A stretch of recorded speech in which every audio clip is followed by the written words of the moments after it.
What's going on, everybody? Umbrella Rebirth is live. Let me pull up my chat on YouTube real quick.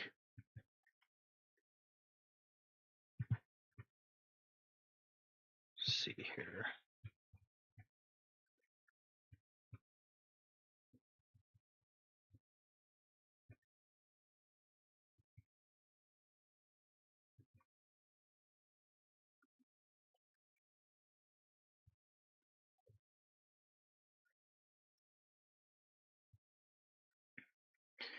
All right. Gonna switch to that. See if I can get a hold of him.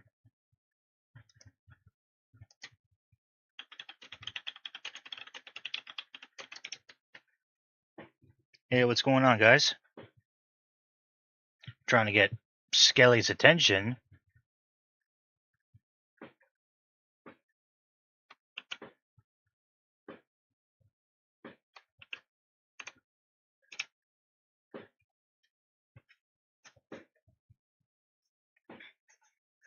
I only plan to have this debate tonight. I'm still taking a break from Dead by Daylight because the event sucks.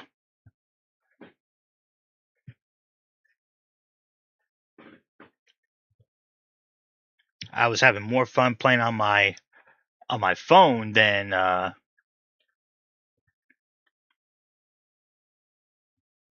playing Dead by Daylight, which is kind of funny.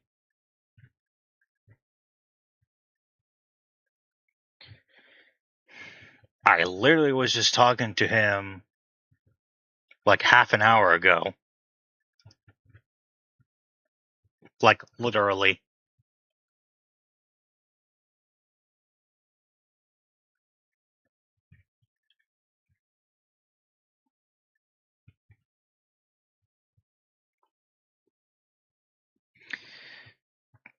I honestly could care less about the double blood points, considering how buggy the game is, how lopsided the event is. It's not worth the headache. It's not worth the stress. Until...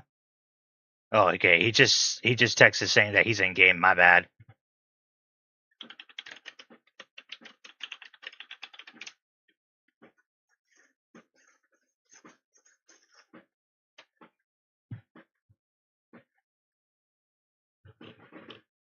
Yeah, fireworks are going off outside.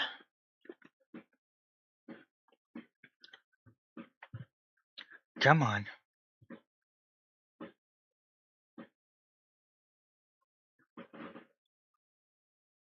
Skelly, your timing sucks. Let's go. Hey, what's going on, Ghost Spawn? Sorry, Skelly's late. He's in the middle of a game right now. What game is he playing? Well, it doesn't say.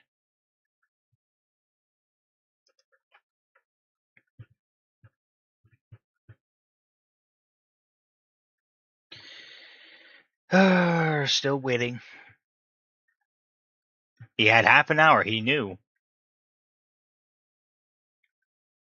Actually, I gave him a 2 days heads up. He should have had his calendar set.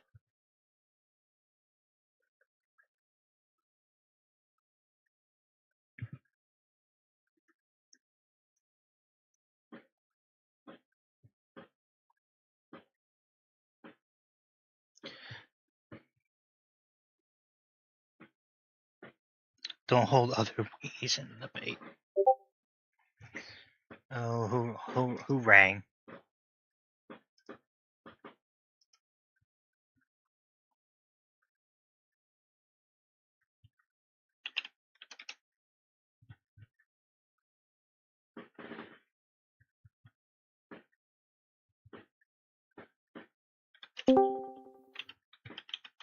Yo, Skelly, is that you?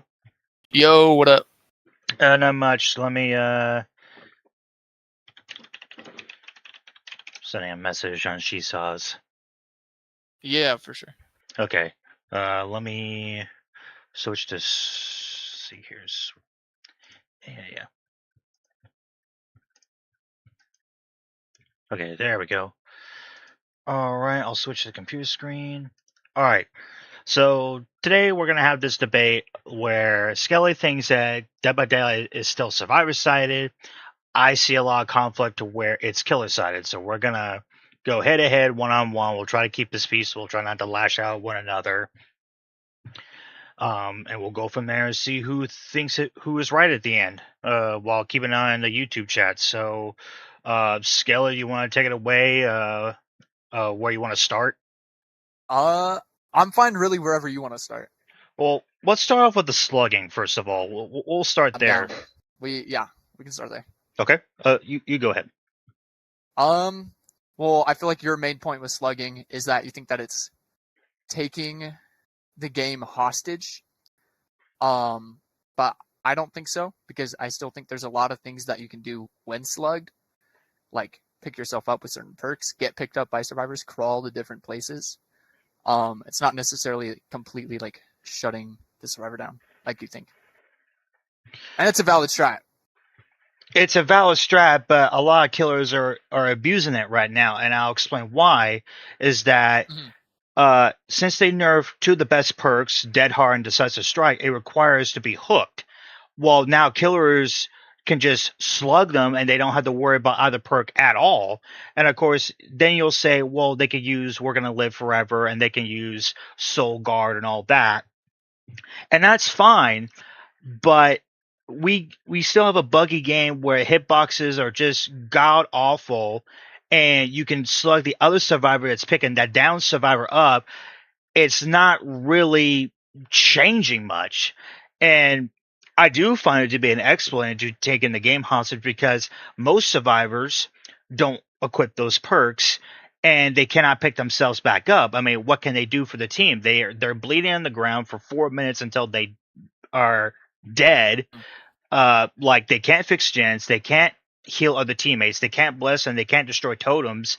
They become a hindrance to the team, and it creates a huge advantage for the killer. Yeah, it could be a strategy, but it's very abusive. I mean, it wasn't that much of a problem for the first 3 years between 2016 and 2019 for Dead by Daylight. Yeah, the survivors had a lot of strong shit, but so did the killers. It was like strong shit versus strong shit, and like it wasn't as bad as what we're seeing right now.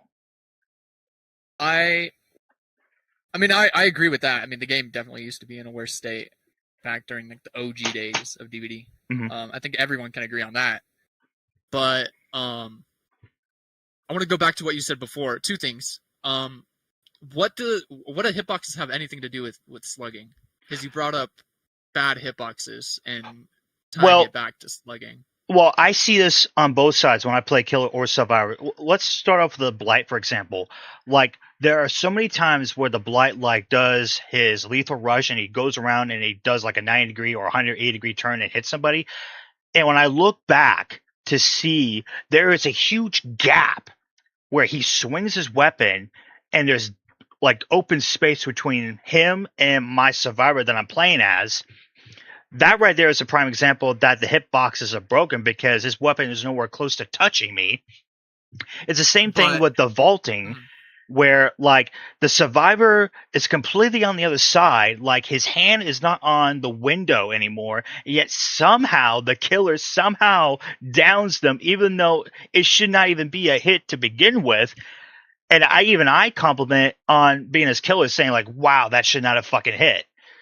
And of course, people argue saying, "Well, it's a ping issue," and I'm just like, I don't think it's really a ping issue. I think it could be a server issue, or they just don't test the game, as it's been proven time and time again.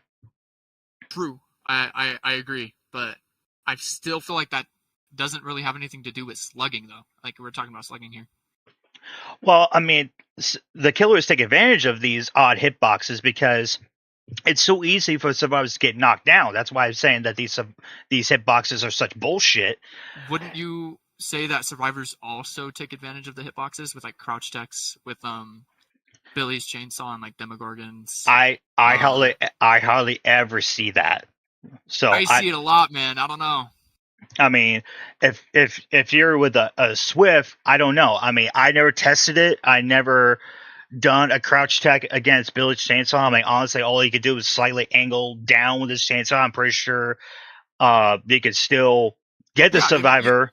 you can still definitely hit the survivor with a lot of these attacks, but it's the fact that they're not always going to be expecting you to try to like do a crouch tech, which is why it works sometimes. It's like a last ditch effort, but I mean it's still like a hitbox like bug, I would say. Yeah, Like the hitbox is being done, you know. yeah, So well, it kind of goes both ways. it could go both ways, but it's not a guarantee. We can agree with that, right? Yeah, I definitely think that some killer hitboxes are pretty dumb, and I think that a lot of it is ping, but a lot of it is just bad game programming. I mean, I mean, it's yeah, behavior. It's behavior. yeah, it is behavior. I mean, we can get behind that, but like, for example, the Nemesis's like tech with his whip. That one match that you saw me playing where he was Oh still yeah. hitting me through the walls with his whip, and you're saying that the drag of the whip still hits survivors. I still think that's bullshit because only the slam of the whip should actually damage the survivor and not retracting the whip. Well, I think that it's an intended feature because I mean, like, it's been in the game for so long, and they've even touched on it as well, and like have said that they're not really changing it. And it also adds to like his skill expression. I mean, like it adds something to a killer that's already pretty weak. Yeah. Um, Well, Flub. and Sorry, I didn't mean to yeah, interrupt. no, you're all good. Finish. Go ahead with your statement. I'm going to read I something that I said. Yeah, I was just gonna finish off with that I feel like if they were to do something to fix it, they could just fix the animation of it to fix some of the confusion. Because if like someone doesn't know what the drag tech is, if you get hit with something like that, you're gonna think it's BS and DC. Oh, I mean, absolutely. I Yeah, firmly agree with that. Like, if they change the animation and make it more accurate of how the power is designed, yeah, then I would agree with that. I yeah, firmly would agree that that's how Nemesis should be played. Uh, for sure. Flubber says that he's a Billy main and the crouch tech works really well against Billy.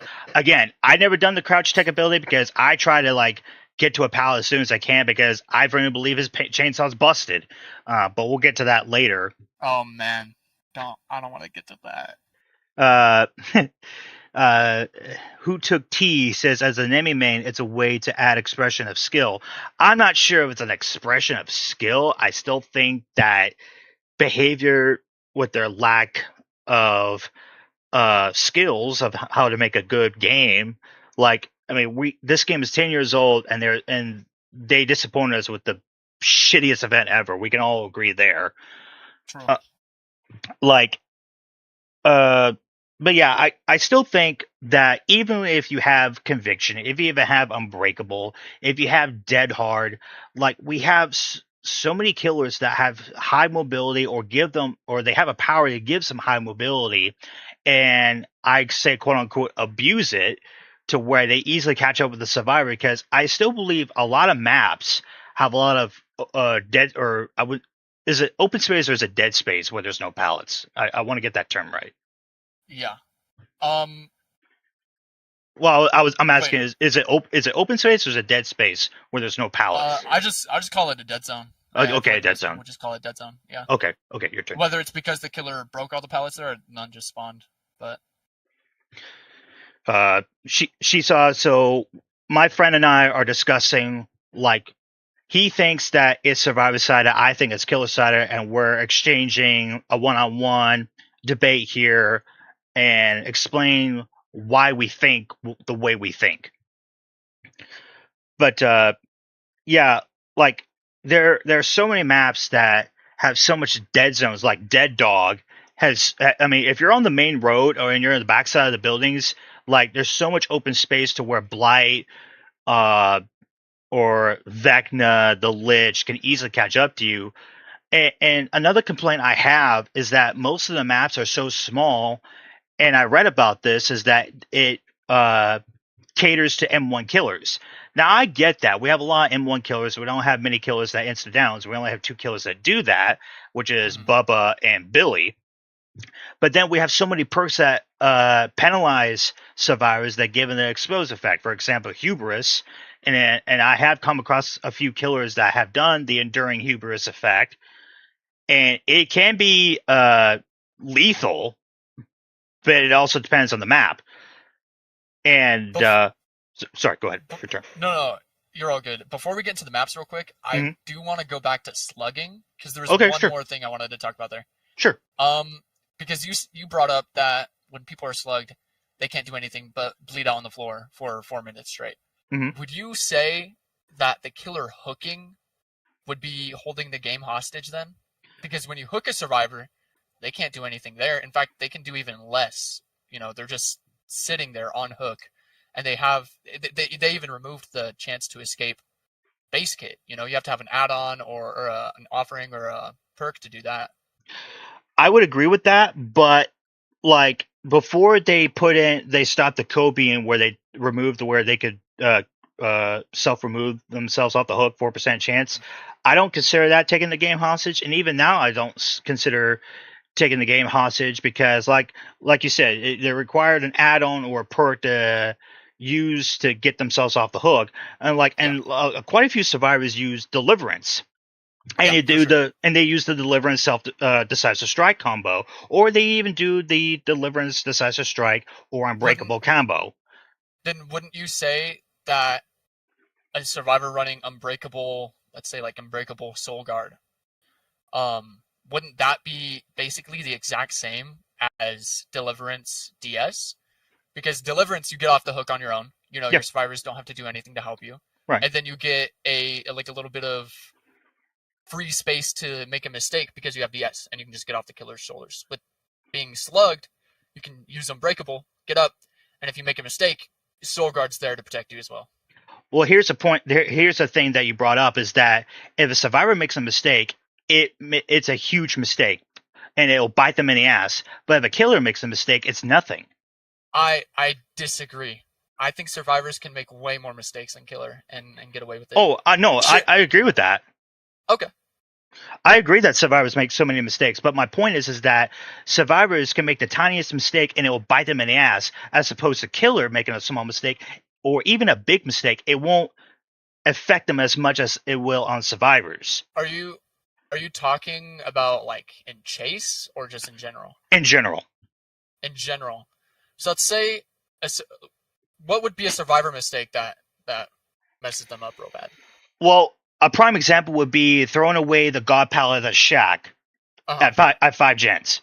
That is a Yeah. huge mistake right there, as opposed to a killer maybe telling a survivor too long at supposedly good loops when they should be disengage chase and go after people who are on gens. Well, okay. So with Dead by Daylight, what would you say is the thing that both sides strive for in a sense? Like they strive Like for what's their goal? What's their goal at the to end of the win. day? To win. And how do they win? Killer to kill for survivors and Yes. survivors to fix gens and try to escape Yeah. any way they can. And then what do you need in order to do either of those things? Uh, You need time. You need time to do gens. You need time to chase survivors. You need time to put survivors on the hook. Time's everything in DBD. And a small mistake like tunneling someone out who you shouldn't tunnel out or chasing someone a little too long gives the other three survivors time to do whatever they need to do, like gens. Let's say all three of those survivors are on gens and you chase a survivor for a minute. That's 3 gens. They're now almost done. I would believe that, but then you have the incompetent survivors who are like, is somebody going to save the guy who's down? And nobody's on gens. And then everybody's like, okay, who's going to make the move to pick the guy up because the killer could be camping somewhere nearby just to not get their asses knocked down. And I've seen that in so many matches, especially with Sure. Seesaw TV, who I watch her matches, and survivors that she come across are so incompetent. They don't know how to gen rush when a survivor Well, is down. mm, well, I mean, I think just because a survivor doesn't play well doesn't necessarily mean that they're somehow like weaker base kit. Like let's take like a perk for example, like Dead Hard. Dead Hard, you can miss it and completely whiff, and then you're dead, right? Yeah, A stupid survivor just throws it out, doesn't wait, doesn't do anything, doesn't use it correctly, and it's completely useless, like you say, doesn't yeah, get any value. right. But if someone uses Dead Hard correctly, gives them speed boost, gives them a free hit to take anywhere else, and they could extend that chase for another minute to another 2 minutes to however long they need to be honest, because they, completely uh got rid of your hit that you got on them. Like that chase would have been over ages ago if you wouldn't have dead hearted. And I've seen this so many times in games. I'm sure you've seen it in games. I'm sure you've played against it. People who actually know how to use dead hard. So I think that like the opportunity and the if survivors played correctly, I think that they're naturally just stronger than the killer because of how much stuff they have going for them. I But mean, obviously, they can play incorrectly. They can use things incorrectly. They can just give up DC. Just because they do that, though, doesn't necessarily mean that the game is killer sided. I don't know. I mean, like I've gone against, like I said, I've gone against survivors who use dead hard, and yeah, some of them have pulled it off, but at other times I can notice that they do have it. For example, one time or several times, the survivor will look over their shoulder, they might run For sure, towards yeah, me, and I know they're gonna use it because like, what survivor who's injured is gonna run towards the killer? It's a exactly, giveaway. yeah. It's super Uh telegraphed. oh, absolutely. But like, even if they do successfully pull it off, like uh you could go against like a range killer. You could go against a high mobility killer, True. like a nurse, a blight, a Vecna, huntress. Now I wouldn't count trickster because dead hard would counter a trickster, True. but but Jason on the other hand, like with his wonky hitbox spear, and especially when and like we'll talk about this another time, but like how he can teleport anywhere within a 5 second period with his omnipresence, he can grab another spear, just knock you down. I just don't. Well, I mean, all of this stuff though, it all goes back to like what I said before, time. Like it all takes time. It takes time from you doing other things like protecting the gens and stopping the survivor from progressing the game forward. I And mean, even if it's a little bit of time, even if it's they use dead hard and they get the value from it and they go down instantly afterwards, that's still time that it takes from you defending the gens. They could move to a better spot to make it harder to hook. They can move to a pallet. They can move to an open area for a flashlight save. They can do all sorts of things with that spacing and with that time. And it, I've seen plenty of games completely destroyed because of a single perk like that. And if you think about it, all four survivors can bring that perk. oh, I know all source survivors will bring that perk, and like as a pig main, like I still demolish them because of the incompetence of, and I know I've gone against Swifts that uh as pig, and pig is one of the weakest killers in the game. For sure. Uh, and to carry out a 56 win streak with 4Ks, I mean that's pretty impressive for a weak killer. And like I would believe all that, and if that were true, I should not have had a long win streak such as that. Well, I mean, you can make the assumption that killer winning a game equals like killer sided, or like going on a long win streak on a bad killer means that the game's killer sided. But I mean, at the end of the day, that's just an assumption. Like the survivors, like you said, could just be incompetent, and if they're incompetent, they're not using the game's features that are in the game for survivor correctly. Well, another thing besides the incompetence, and I blame score-based matchmaking slash MMR on this, for example, as well. Like I also think that is another reason that I keep pairing up with people who play like bots, and I feel like I have to do everything solo queue. I mean, yeah, MMR has its issues, I mean, but I it's mean, weak. We can agree it's weak. yeah. I mean, it's not great. You play 5 games of the game, and then you're max MMR. Uh, she saw us saying, "What about the dude on Twitch with over 1 million survivor escapes in a row? Does that mean that what dude on Twitch has escaped over 1 million I think escapes?" I think it's a hypothetical. Yeah, I never heard of a Twitch streamer that got a million escapes in a row as Survivor. Now, like another thing that I believe is killer sided, like I've done my research where like so many killer mains have gone on longer win streaks, like, and Momo 7 is a great example. And of Yeah, course, everybody's saying like, "Well, he's playing Blight. He's playing Blight." Like, no wonder he got an 1800 win streak as Blight. But I'm just like, well, there are other killer mains out there that have gotten longer streaks as well with other killers like Nurse. Pro yeah, Vengeance got a 400 win streak as Clown, and that's hard too. yeah. Uh, and like 300 win streak as the Shape. It was by a different I'm pretty killer sure. main. I'm pretty sure Hens is like on 330 on Jason right now. Oh, is he really? I didn't know that. He is. Yeah, it's pretty impressive.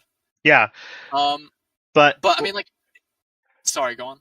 I just feel like Killer is so easy to play, uh, because of all the unnecessary changes, but not just on Survivor, but on Killer as well.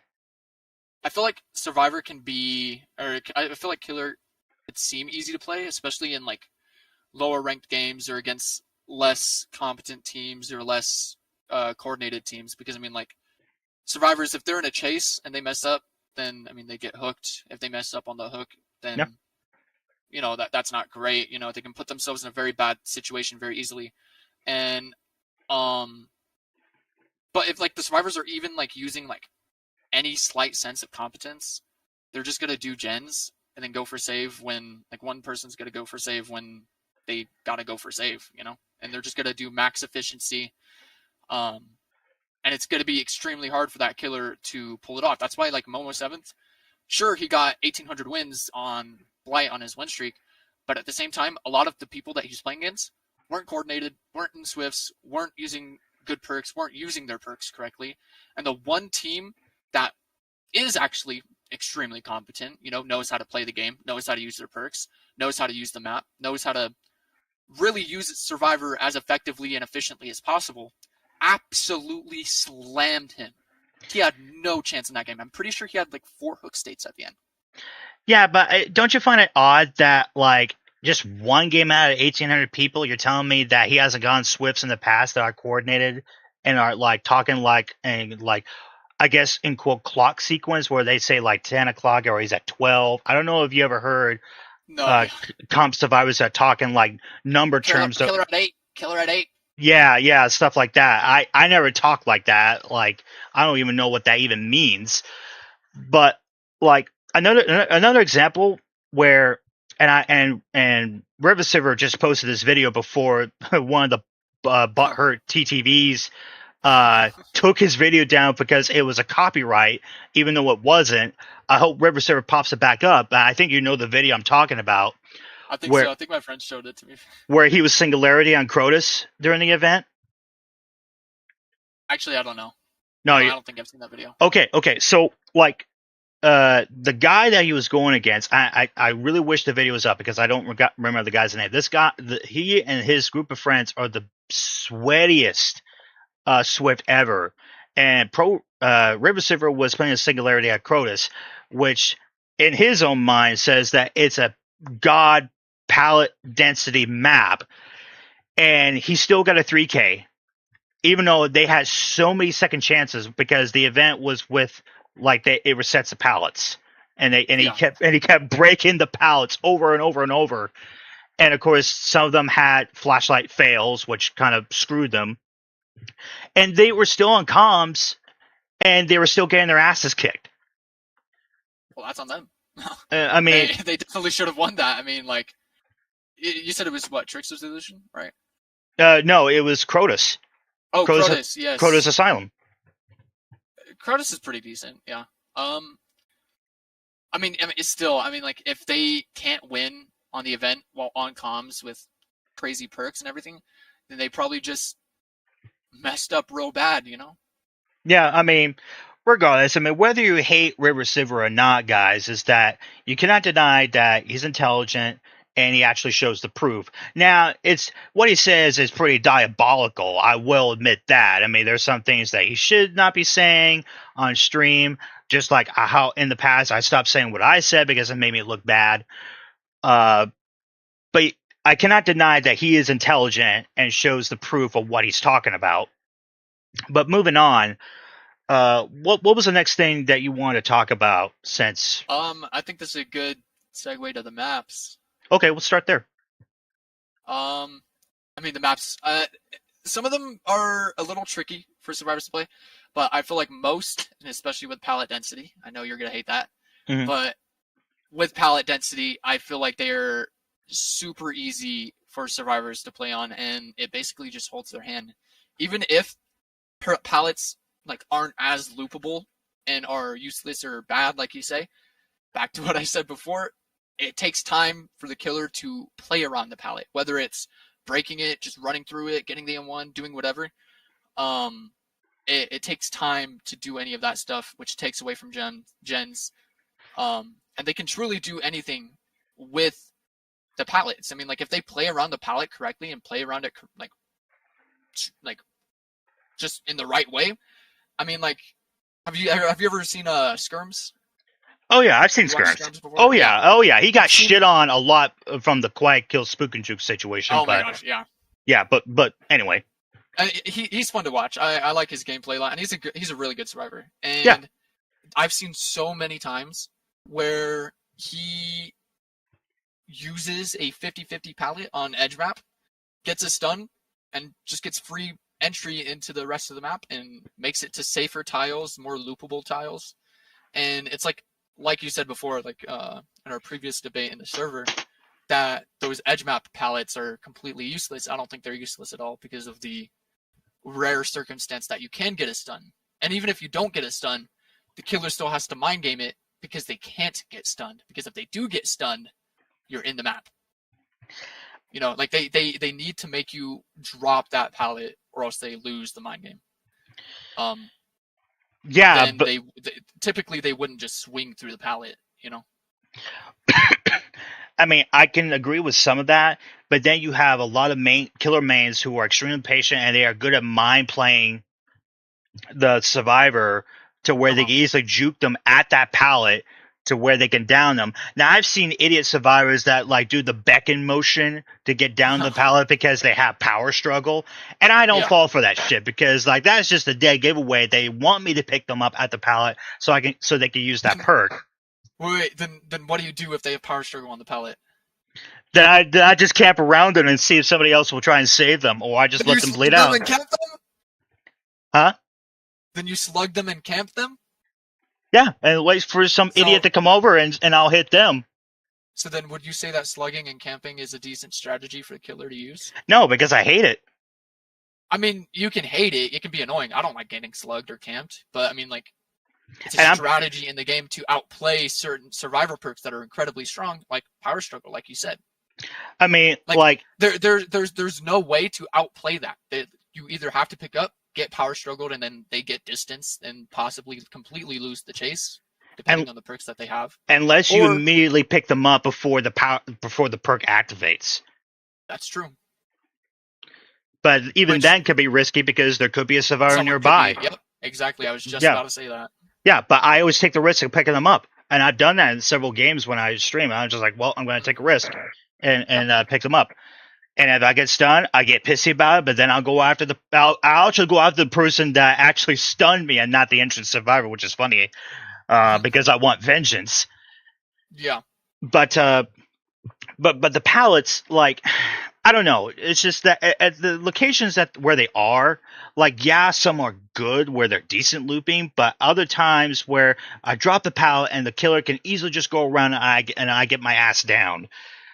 Because either they have bloodlust or they have batteries included or some But perk that gives them haste to where they could easily catch up on me. but that's why you don't drop the pallet. Because like you said, they need to mind game the pallet so that you drop it and so that they can just get the hit on the other side of the loop super easy because it's a 50-50. But that doesn't get rid of their bloodlust, though. No, it doesn't get rid of their bloodlust. You just got to play around it. Well, I mean, it's hard to play around it when it's at like stage 3 Yep. and they're going extremely fast because If if it's at they're stage 3, I think we got some other problems to point out. well, still, But I mean, like, and Bloodlust, I mean, it's there to help the killer in these scenarios because without Bloodlust, it's super easy to react to those kind of situations and to get the now sting that I to can make it agree into with. a meaningful map. Yes, Okay, that's good. That's good. yeah. But like I was telling you, like there are some things that I do agree that need to be nerfed, and there were some things that I did not agree that needed to be nerfed on both Survivor and Killer. And for Killer, and I'm just gonna put this out quickly, was the blood loss, and the second one is that some of the perks that did not need to be nerfed or tweaked. Now, pain res that needed to be tweaked. Yeah, for sure. I, Old pain res was incredibly strong. oh, it was busted, but I don't Yeah, think corrupt intervention needed to be nerfed. I think corrupt getting nerfed is also pretty fair You because think? I mean, 100 what? How long is it? 120 seconds, right? It's 3 minutes. Yeah, that's crazy. And it used to not deactivate when you down someone too, so that would just be gens blocked perma until the perk runs out, you know. But I mean, like the same goes for survivors as well. Like there's been crazy perks in the past. I know you don't agree with me here necessarily, but old Dead Hard was absurd. Like Oh, I know old the Dead how it amount was of things. absurd. Yeah, okay, that's good. We agree there. Yeah, I mean, the only thing they had to do was to nerf the exhaustion mechanic because I don't. Have you played since the first day it came out? DBD? Yes. Yeah, I've played since beta. Okay. I didn't play a lot during beta, but I mainly started playing around Freddy's release. Yeah, that's when I started playing too. Like I played before his release came out, but Yeah. like they had to really do was change the exhaustion mechanics to where the survivors cannot reuse the perk again mid chase because I agree that was busted, especially with sprint burst. That Oh was my gosh. busted. Or lice, or even balanced landing. Balance landing used to be so insane, dude. Oh yes, oh yes. But The no stagger when you fell even if you were exhausted. That was insane. oh yeah, I remember that you could still not get staggered Remember when you're in exhausted. old Haddonfield? Yes, I honestly miss old Haddonfield. No, you uh, would miss it. Survivor main. I mean, I'm probably going to be turning into a killer main here soon because I just Survivor queues on Survivor are just so stressful to me. Yeah, But back on the pallets, yeah. like there's so many perks that can easily get rid of the pallets or block the pallets. Like I've come across so many killers that would do the Spirit Fury Enduring combo, which I Yeah. bitched about, saying that both perks should not be working together. And of course, then people bitched at me saying like, well, if you want that to happen, then certain perks on the Survivor side should not work together either. Which I tend to agree in some ways that some perks on the Survivor side should not work together either. So with Enduring Spirit Fury, what would you think the like the counterplay would be to that? The If only there was a counter counterplay, do you think? the only counterplay I can think of, knowing that the killer has Enduring Spirit Fury, is to drop the pallet early to True. Yeah. easily to one to create distance, and of course two to quote unquote buy time. But also Yep. depends on the killer that you're going against that doesn't have high mobility or is a range killer. Mm-hmm. I mean the only thing that you can really do there is to drop the pallet, but that does give you distance, it does give you time, and it stalls out the chase a little longer so that your survivor buddies can do gens. But here's the But problem though. let's uh-huh. But the problem is that like uh the killer could easily break the pallet and still catch up with me, and then my teammates will bitch at me saying, "Where the hell are all the pallets? Like And that's where on the?" them.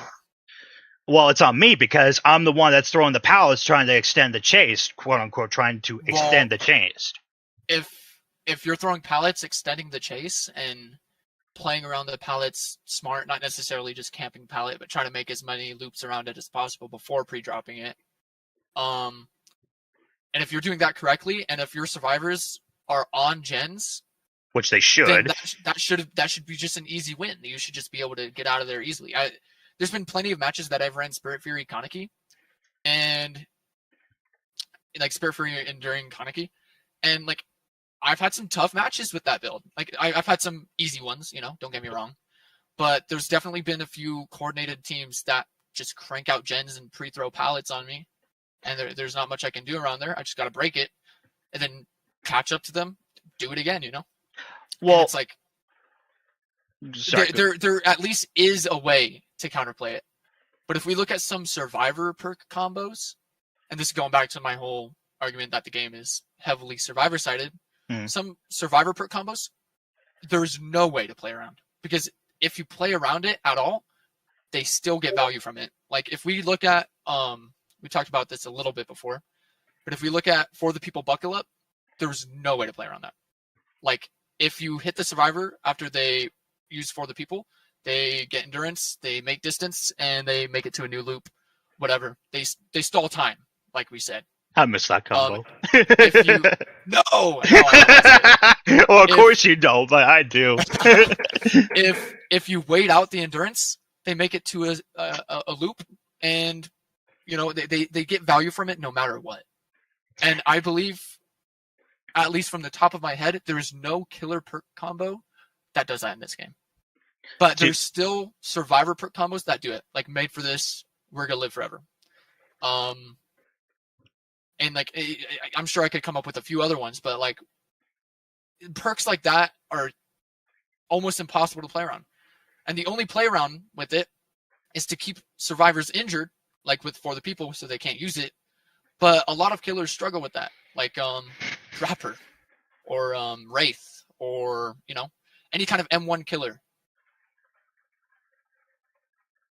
I mean, yeah, it is true, but then couldn't you just wait out the endurance? I mean, and yeah, you could reach a paladin time for that, but then here's my other argument that I bitch about so much is that survivors still get hit through the pallet, like as they're dropping it. It just frustrates me because, like, by the time you drop that pallet down, you should not, the survivor should not be getting hit by the killer. Now, I'm not sure if that's a ping issue or not. I think it's mostly ping. Well, I mean, it's mostly ping and just janky hitboxes, because if the killer short swings through the pallet and you hit them with the pallet, it'll magnetize their hitbox into you.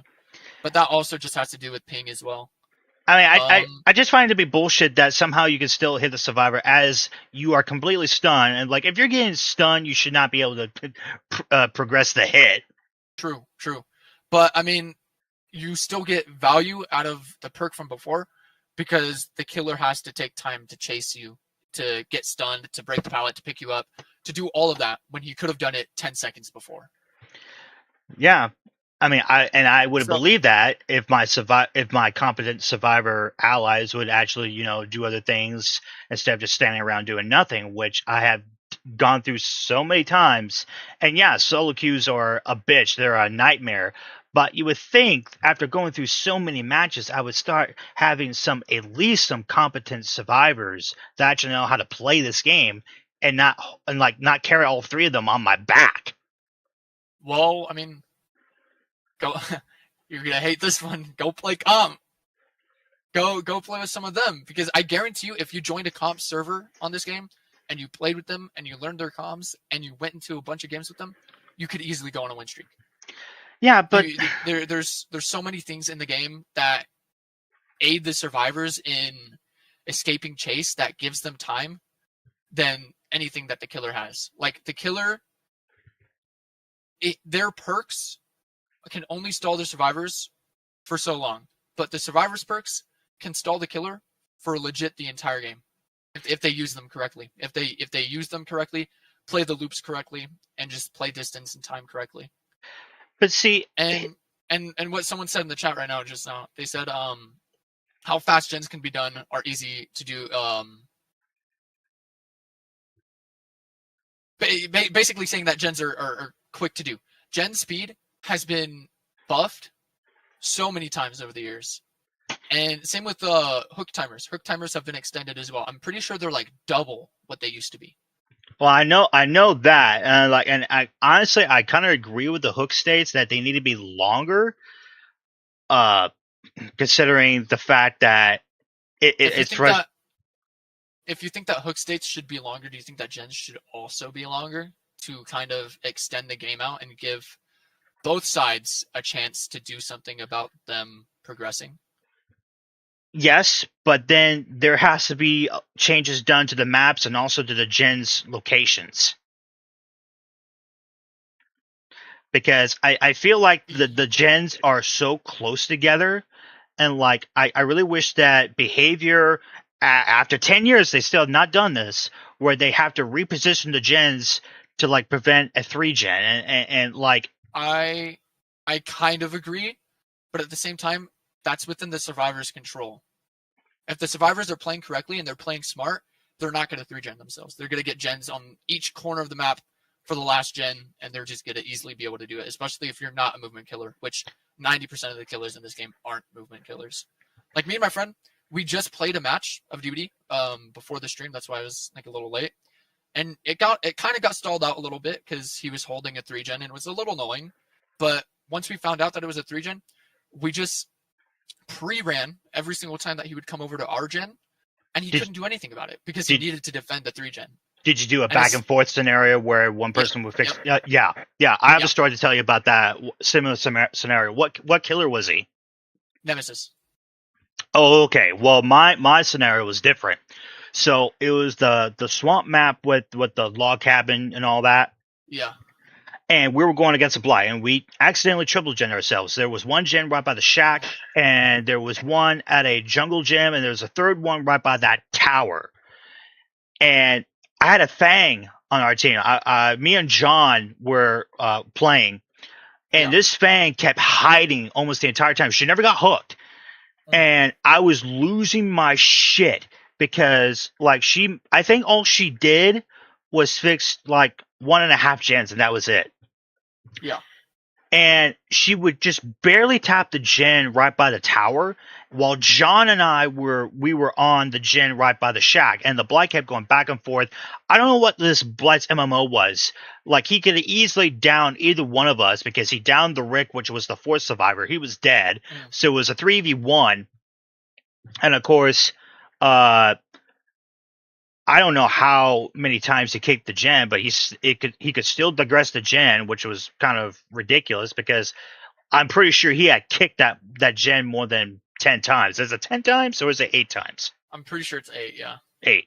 I'm pretty sure he kicked it more than just 8 times because that gen was digressing still. And by the time the last gen was done, John was dead. It was just Fang and I left. And of course, like, I was trying to rush to the gate that she opened. Yeah. And of course, like, he downs me, and I'm just a hair split away from reaching the edge of exiting the map. She doesn't do the heal tag and bitches at me saying that I was moving. I held completely still and did not move.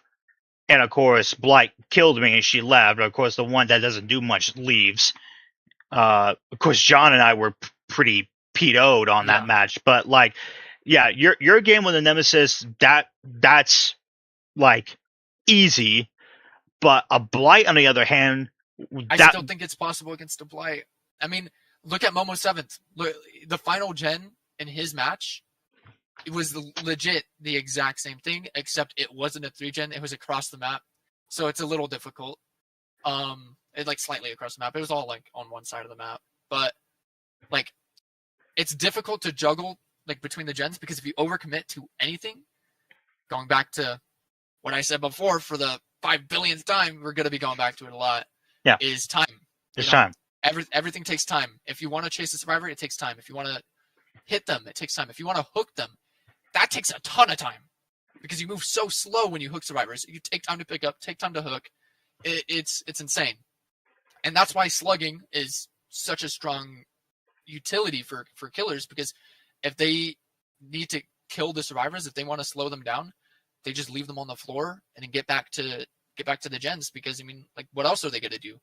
Picking up a survivor in a 1-gen scenario is a death sentence, especially with 4 survivors alive. Like, imagine if in your game, right, you guys have 3 gens and you have the blight running around between them. Let's say you juggle them decently, right? You have 2 gens that are 50%, and he downs someone at main building because they ran away from one of the gens.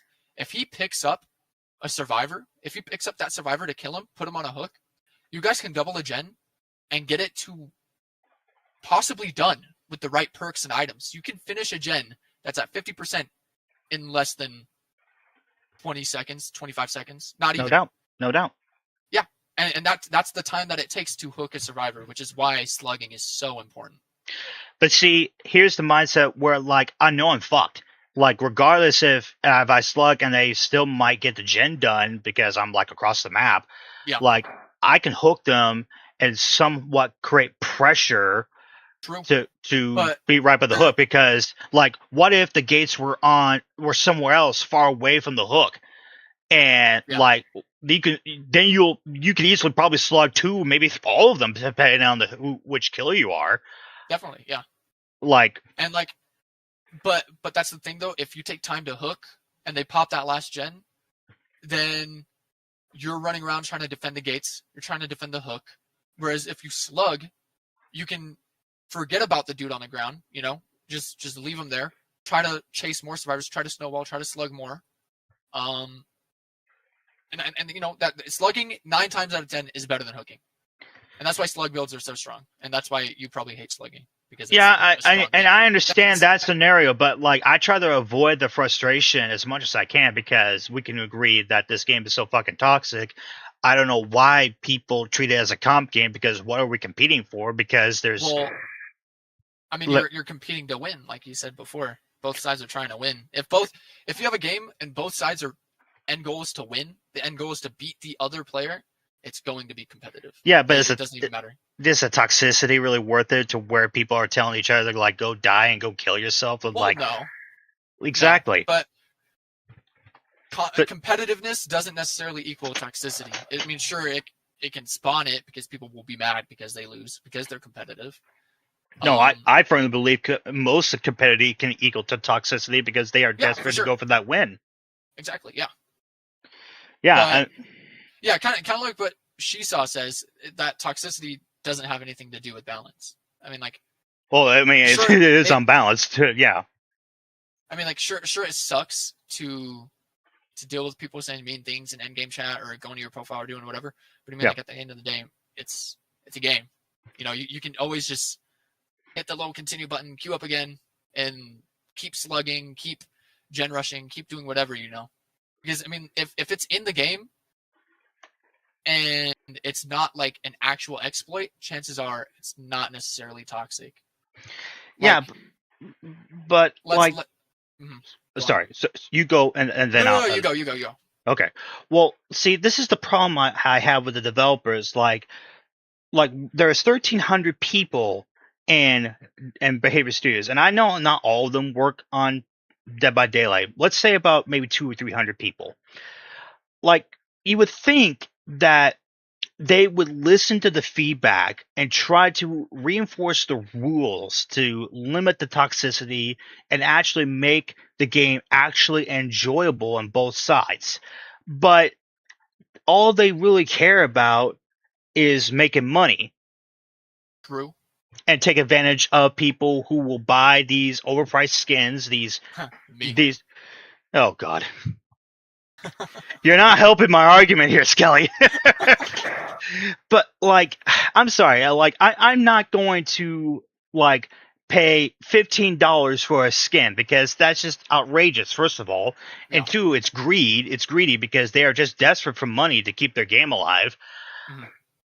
Like, I really wish that they would actually play the game for themselves, but they never will. But if they actually did, they would make so many adjustments, probably people that will not agree with, and that's okay, that the game would be in a lot better shape than it is now. We can agree with that, right? I agree. The reason I agree is because it's actually, I'm 90% sure that it's an actual fact that most developers and most people who work over at Behavior that work on DBD are actually Survivor mains, which adds up to the amount of stuff that survivors get in this game. I mean, like, look at the new event, for example. Yes. Killer gets a fart cloud that makes you move slower, and survivors get unbreakable pallets, invisibility, teleports that give good items. They get invincibility. They get all sorts of things. They get instant heals when you play a table. Like it's absurd. Yeah, well, what's funny is that like when I first read about it, I was like, okay, they're probably overreacting. I play a couple of matches as killer. I'm just like, never again, Oh yeah, never again. yeah. Like the guy says in the chat, this event confirms they don't play killer. It's yeah, and Well, the perks also align with them not playing killer because if you don't mind segueing into perks, this is a perfect segue. okay, Shoulder. We should talk about shoulder. okay. Shoulder the Burden is the most unbalanced OP perk I think this game has ever seen. Like the fact that you can just change who the killer has hooked is insane. And the fact that it got greenlit and approved and it's still in the game shows that they don't cater towards killers. Because if they cater towards killers at all, that perk would be reworked instantly. See, And like every single killer main has complained about that perk. People online, content creators, just normal people playing the game on Twitter, everyone has complained about shoulder. Yet they have done nothing with it. And it just goes to show that they don't cater towards killers, even if it's something that has been talked about so often in the community. I mean, I can understand from your point of view why you think shoulder is broken, but the reason that I don't equip it is because, like, I don't want to have a bigger bullseye put on my back because, yeah, I haven't been hooked yet. I unhook the person, I scream, I'm exposed for 30 seconds. The killer could be nearby, whether he could be on the other side. It could be a high mobility killer, or it could be a teleporting killer. Let's say Jason, let's say Kaneki, Wesker, any high mobility killer could easily capture that person, knock them down. Well, guess what? You're already on a second hook. Okay. Let's get a hypothetical in here. All right. Okay. So, let's say someone is running shoulder, right? Okay. And the killer is at 3 gens, and he's trying to tunnel out one person, right? Mm-hmm. And this person that they're trying to tunnel out is like their way to win the game. You know, if they get it to a 3v1 at 3 gens, there's a high chance that they can win. They shoulder the person that's on hook, the killer runs back, right? Let's say he's like Blight or something, right? He runs back to hook. The survivor, all the survivor has to do is last, honestly, 30 seconds because of Vigil. A lot of survivors run Vigil, and it's not out of the picture to run Vigil with shoulder so that you can use it safer. And let's say they run Vigil, they throw a few pallets, pre-throw a few pallets, just play around some super safe stuff on the map. And then what do you do? Where's the killer's pressure? One person shouldered, the other person's safe. They're not dead on hook anymore. The person who shouldered isn't exposed. He's not dead on hook. The other 2 survivors are both on 2 separate gens, and they're like about to pop because of their efficiency, because gens are so quick, because they just sent one survivor who has shoulder to go get the save. Like, if survivors play things correctly, there's no way a killer can win. I'm convinced with that. See, I would believe that, but you're talking about certain situations that are unlikely to happen because. Guess what? That actually did happen with Momo frickin' 7th. Well, I guess he didn't play correctly then, as Blight. Shoot, I mean, let's say that the killer has a perk that breaks a generator, right? All the way from 100 to 0, right? Survivors complete a gen, they're at 4 gens. Killer uses this perk on the gen, they're back at 5 gens. Would you think that's fair? Of course not. Exactly. But then we have other perks that regress their gens and stack on top of one another, such as like Pop and Eruption. And I've gone against Blights that do Pain Res, Pop, and then Eruption. Okay. But how much time does it take to fix the regression from, let's say Pop? How much does Pop do right now? Is it 20%? I believe so, yeah. Okay, let's say Gen's at 50%. It takes 20% off of that 50%. So it's at like what? Let's go full full blown for the Well, survivor here. All hang right, hang on. Jen is at 90. Well, hang on. Sorry. Yeah, I noticed something about pop. It takes 20% of the progressive. It doesn't take yes, 20% like it's not off. of yeah. Yeah, like so it's not progressing or It's how can not I from word this? the it's not from the complete progression of the gen. It's from the part of the gen that's actually repaired. So if it's like Yes. 50%, it'll take 15% off, or however Yeah, much, 17%. instead of 20% like the perk is Yeah, supposed to exactly. do. So Well, they I mean, it takes 20% from the progression. It doesn't take 20% from the whole thing. So it's still doing what it's doing. It's just not taking 20% from the whole. It's taking 20% from the part. let's see, I'm reading the chat here. The point is that certainly person in certain situations feel very unfair or unbalanced for one or the other side. And Flubber just said pop is changed every single update, so it goes from 10% to 20. Well, we know that. That's actually true. Someone's job at behavior is to change pop. They Yeah. pay him. They keep him in a little cage. They feed him like little rat food. He actually has a hamster wheel too. I've seen it. Yep. Hang on a second.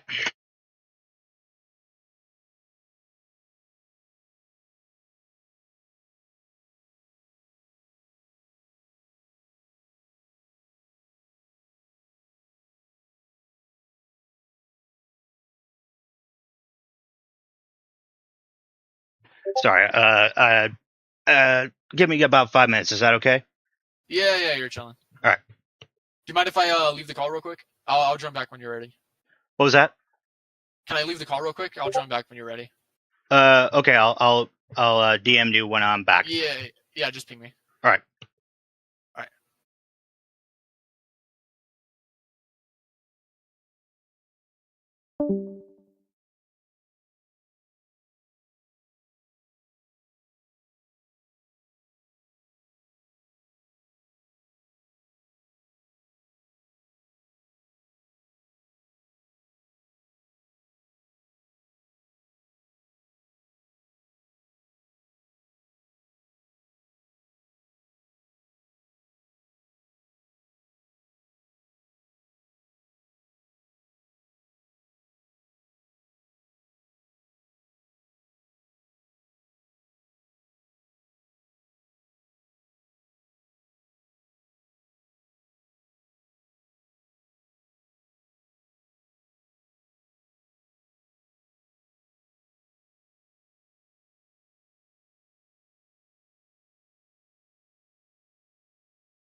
Okay, sorry about that. I'm alive. I'm back. What did I miss? What did I miss? Huntress is so weak on Larry's. Oh, yes. I can agree with that. Let me switch to scene so I can contact Skelly back.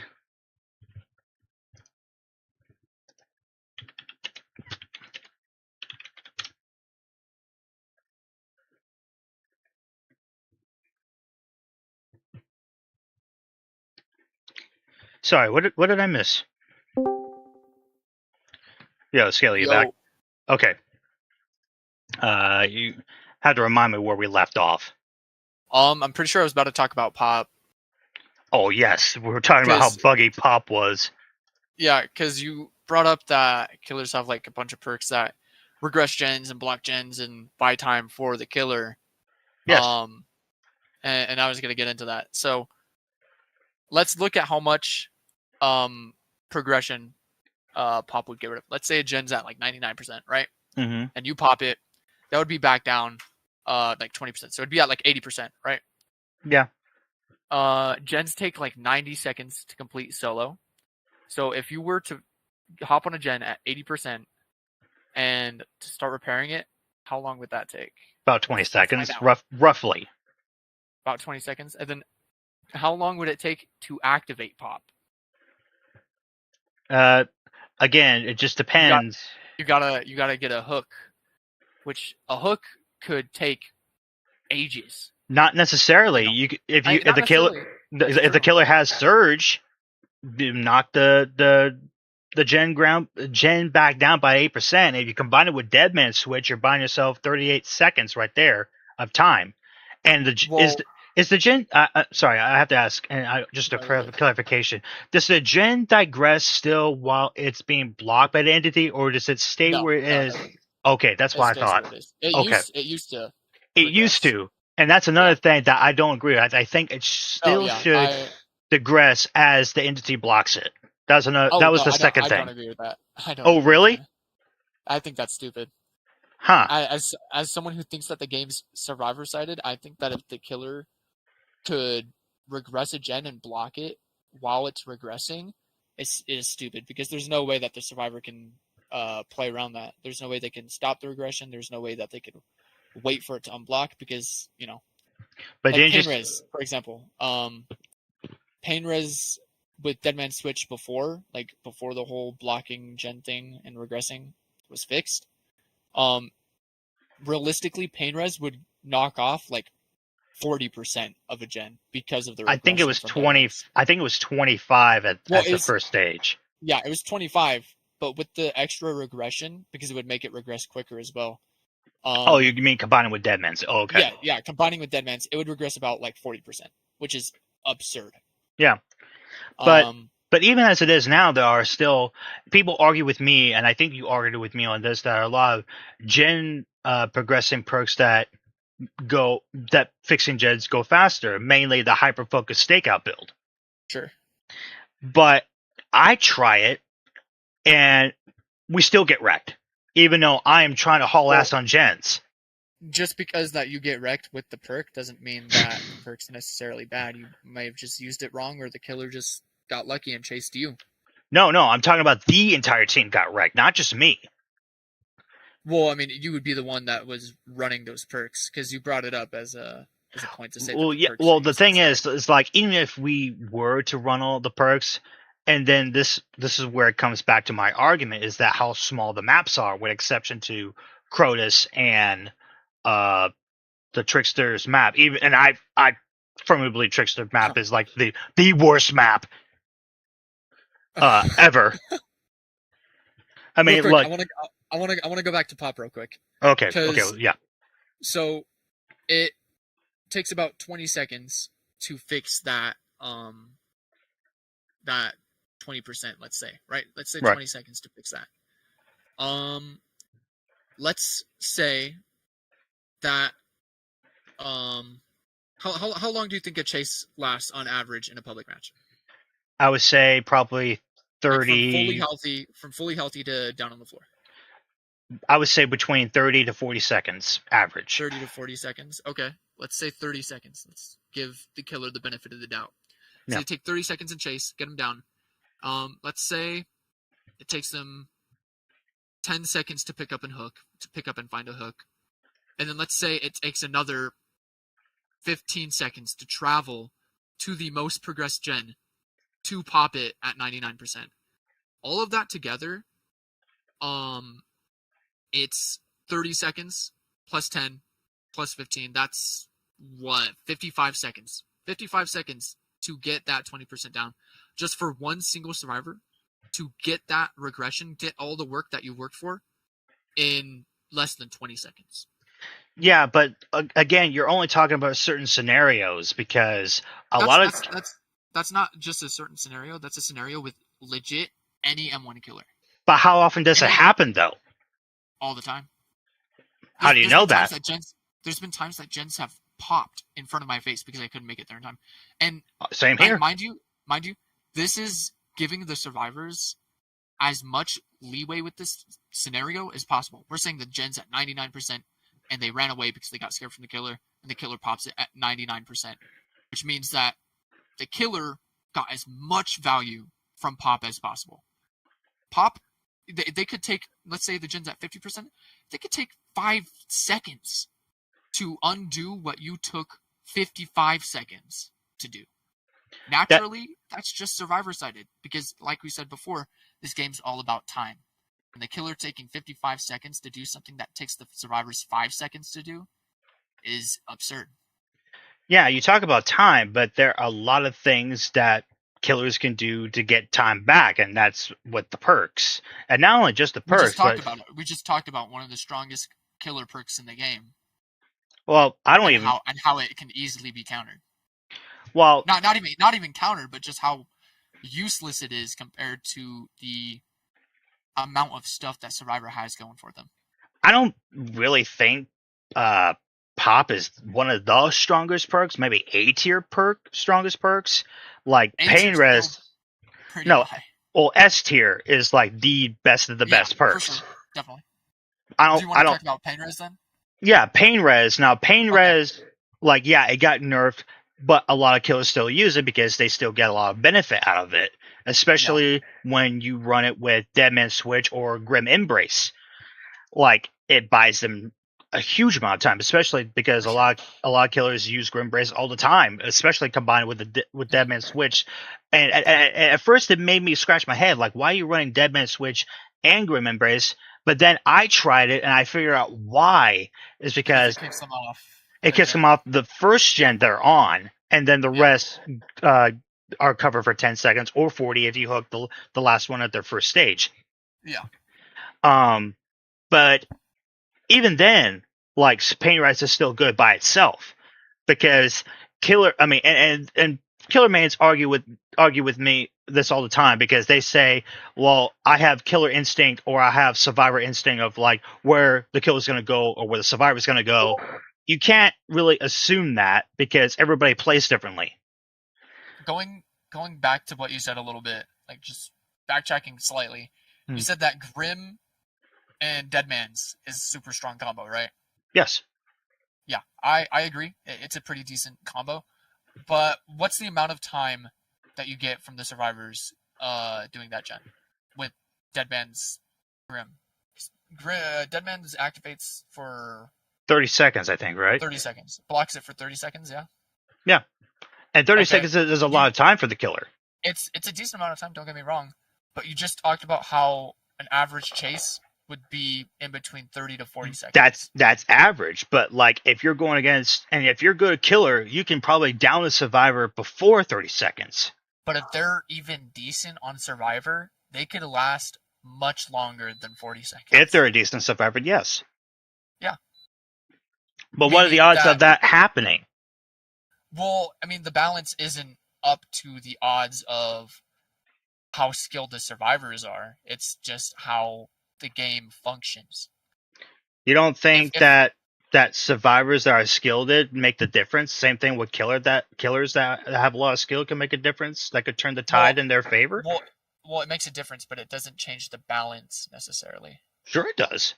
Sure it does. If Well, you have a okay, Kaneki, okay. Let's say back at behavior office, right? They're testing perks, and I know, it's a rare occurrence. Um, let's say they're testing perks in a custom or whatever. They're doing a mock of a real game, and they're testing a perk that, let's say, like Dead Man Switch, blocks generators for however long. If the survivors during that test suck at the game and they're just horrible, they're gonna be like, "Wow, Dead Man Switch is incredibly strong. Let's nerf it." And then they put it into the game for live launch, and then killers are like, "Wow, this is horrendous. Survivors just don't get affected by it at all." The personal balance, or the personal skill of the players, doesn't change the inherent balance of certain things. That's why I was saying earlier, if killers were to use and maximize everything in the game that's built for them to, like, it's like to the most, and if survivors were to do the same, survivors would always win. Like I said with Momo Seventh, Momo Seventh used everything that he possibly could in the game to give him the upper hand, and the survivors did as well, and the survivors won naturally because there's 4 survivors and there's 1 killer, and the 4 survivors all have insane perks that affect the game way more dramatically than the killer, yeah, as but we that talked was, about with. yeah, but that was just one match after he won over 1,800, and of course, before But he said, yeah, but that ended the streak. It doesn't disprove my point, however, that like 1,800 wins. I mean, the MMR should have kicked up, where he would have faced survivors more well, the Swifts, MMR, honestly. the MMR has a cap, and like I said before, the MMR sucks because the cap is so easy to reach. I mean, like Otsdarva, Arun, and like Hens, and like their whole hardcore survivor squad, they reach max MMR in like 4 games. They go from baby killers to P100 billies in legit 4 matches. You see, that also doesn't make sense because like I lose Yeah, matches constantly, and I still go against P100 killers.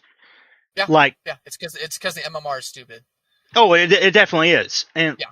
and like, and this is why I think one of the problems that needs to be addressed. That's why it makes this game so unbalanced. I Um, I agree. like, But I but mean, like, going back to what I said before, it's not the fact that, oh well, the loss ended his win streak, therefore survivors are stronger. It's just the fact that both sides used as many things as possible to their disposal, and survivors won by a long shot.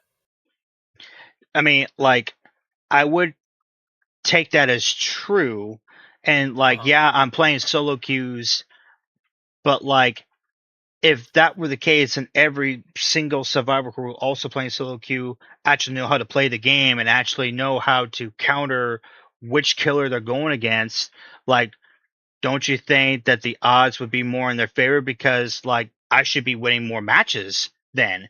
If everything that you said that I should be using could be in my favor to help me get an easy win, like such Well, as like running Unbreakable, We're Gonna Live Forever, Dead Hard, Decisive Strike, or maybe Deliverance with Decisive Strike, yeah. I still die. Well, What? if you were playing with a team that knew how to capitalize off of everything that you just listed, knew how to capitalize off the maps, off the pallets, off the time that it takes for the killer to do things, off the time that it takes for them to do things, naturally, survivors would just win. Like, if we're going down to the straight numbers, like we said before, with Pop, takes them 20 seconds to regress 50 seconds of the killer's work. That's naturally just in favor of the survivors. I think me and you can both agree there. 50 is bigger than 20. 50 is more than 20, right? Yeah, yeah. But like if that were true, let's go back to when we Swift, But it is you, true. me, John, and who, and it was your friend. I forget. It was either you or John's friend, I but don't we were full know. I Swift. think it was John, yeah. Like, and we still lost to Blights and Jason, and we Well, had I some mean, pretty good maps, and we were on comms too, and we still lost. were we were on comms, but were we calming? Yeah, we were calming. Not really. We were talking about Resident Evil. Well, we could still talk and focus at the same time, can we not? Well, partially. Sure you can focus while talking, but there's going to be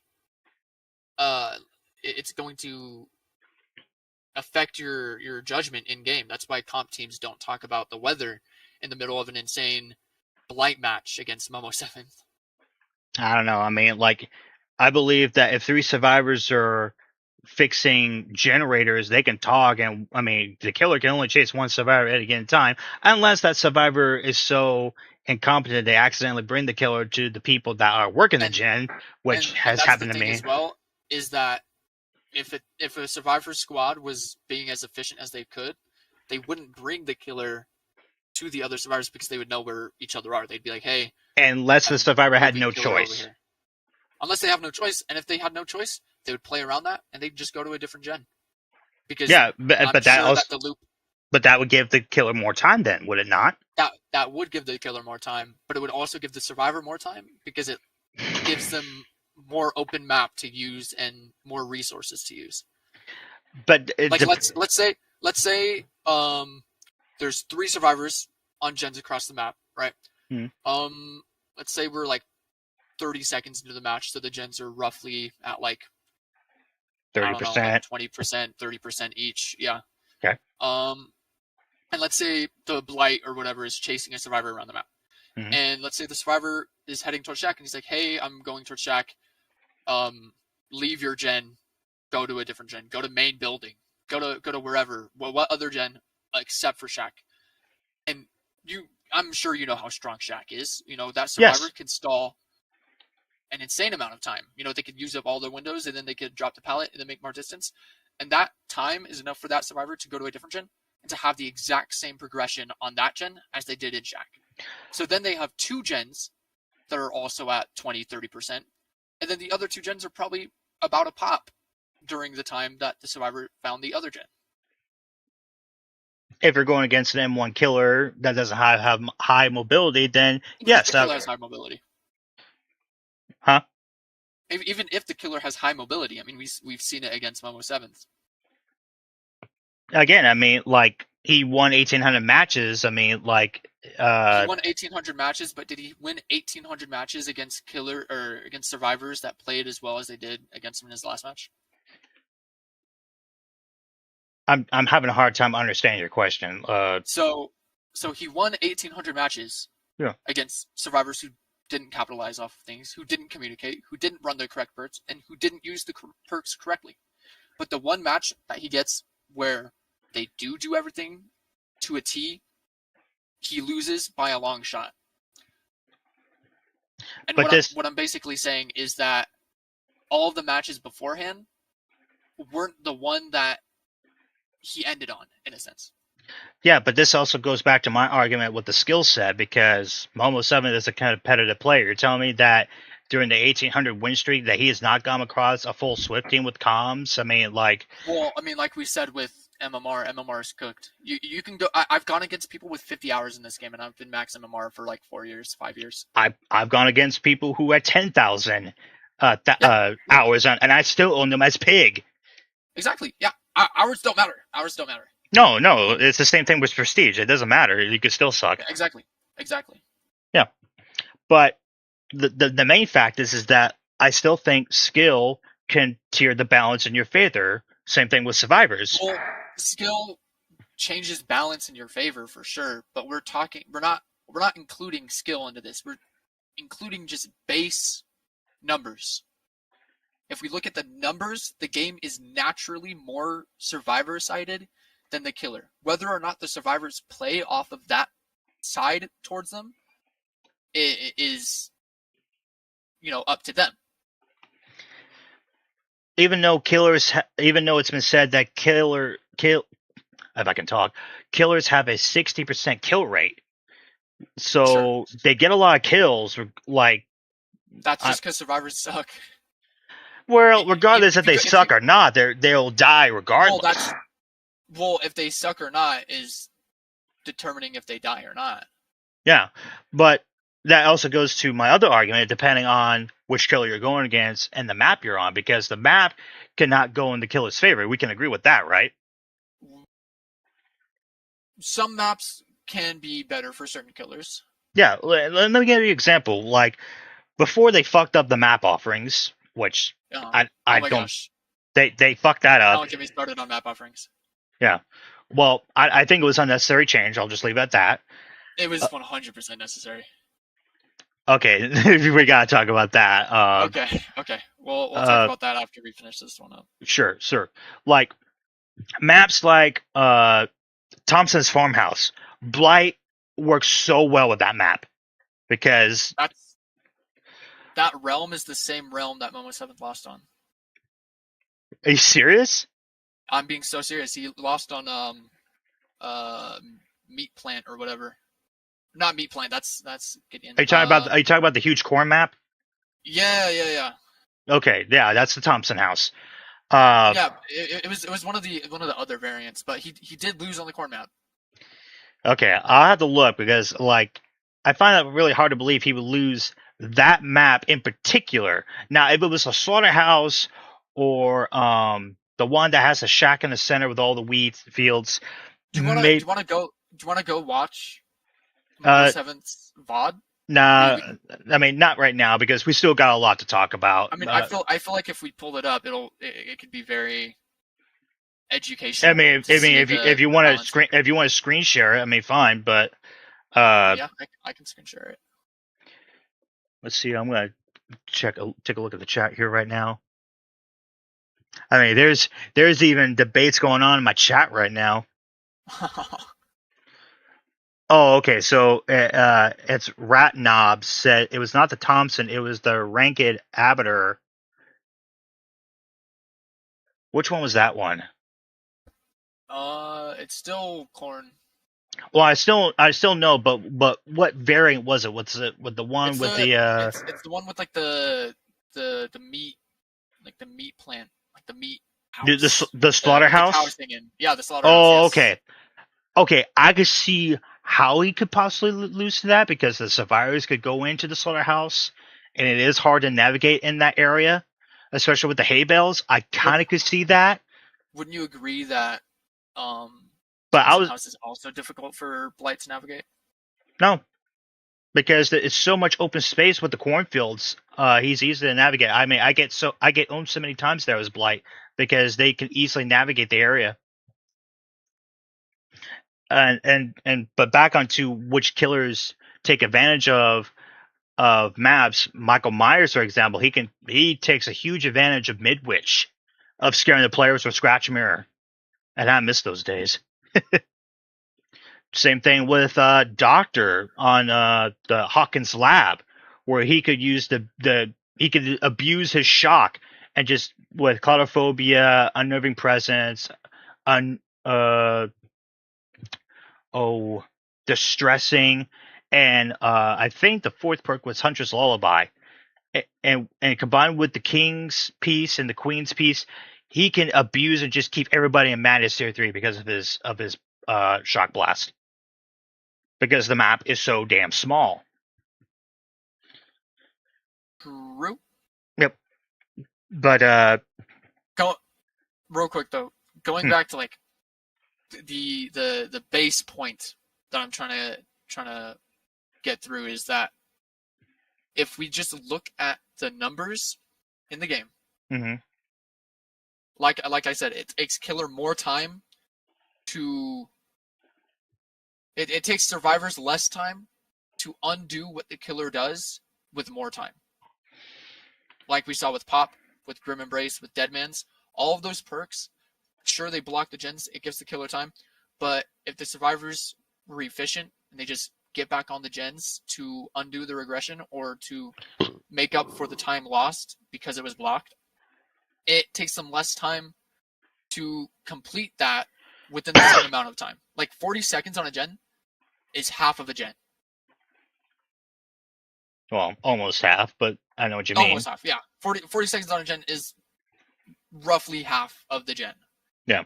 Um, and like, it takes the survivors, or it takes the killer, definitely longer than 40 seconds to get a hook at sometimes. Like, Sometimes, in the yes. match, yeah, in the match that I was talking about with the Nemesis, He had like I think 3 hook states by the end of the game, Well, Nemesis, I and he had a mean, strong 3 gen. He had everything going for him. He w- had strong perks. I'm pretty sure he had pain res. well, I mean, Nemesis, I mean, he's a pretty But weak killer if you yeah, don't get him to tier 3, but even then, he's still not that strong. true. Uh, But so are most of the killers in the game. Any killer that doesn't have movement is like C tier. mm, I don't know. Yeah, I have to disagree with that. if they don't have movement, and if they don't have range, they're most likely C tier or below. I don't know. Because I think, like I said before, let's say pig, for example, right? yeah. Say you're running someone on the map and they take, like you said, on average 30 seconds for a chase, right? And you down them within that 30 seconds. You pick them up, hook them. I mean, this is exactly what I said before. It takes you time to walk to a gen to pop it. And even if you have pain res, you use pain res, guess what the survivors are going to do? They're just going to repair the regression that they lost in the same amount of time that it takes you to walk to the gen that they're on.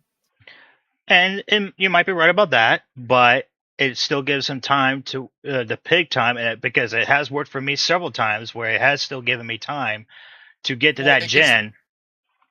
it definitely gives you time. I mean, it would be a useless perk if it didn't give you time. Right. Um, But then but that's where the the dead time man switch kicks in. but the time pales in comparison to the time that survivors get from not even having perks. We're not even bringing survivor perks into this. If a survivor has a life, that could extend the chase for another 20 seconds. Depends. It definitely depends. But if let's say they live shack window, they just keep W keying all the way to main building. That's a long time.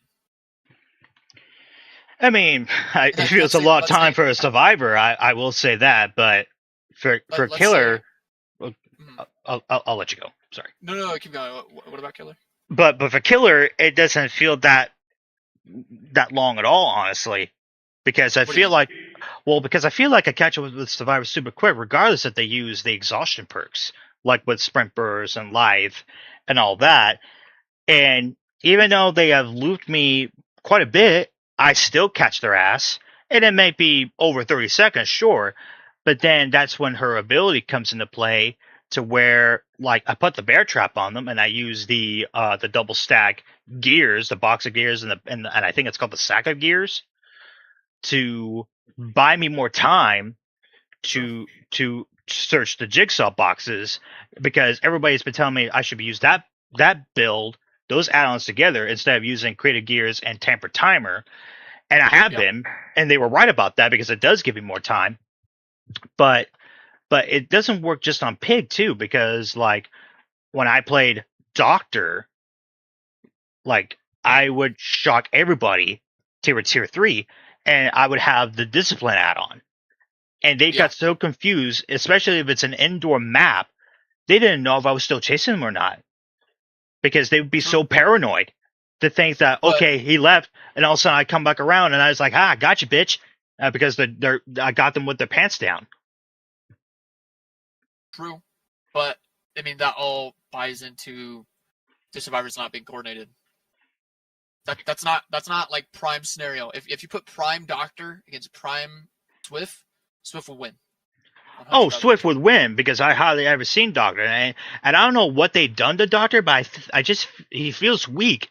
The He's last just time I boring. played him, I wouldn't say boring. Skull bitch is boring. I Uh, mean, peak merchant. I mean, she's just boring. Like, yeah, I put down a drone to scan. Yay.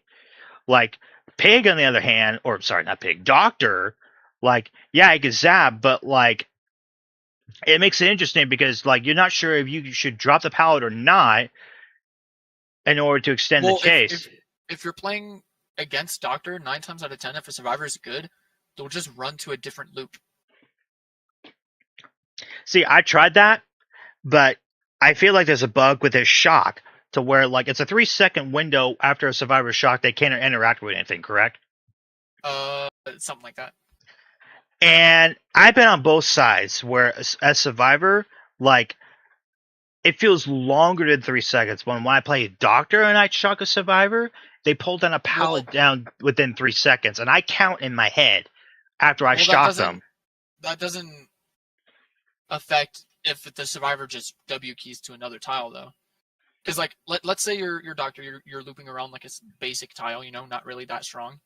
You Hmm. have to respect the pallet because if you don't respect the pallet while shocking, they're just gonna throw it down in your face and you're just gonna get stunned.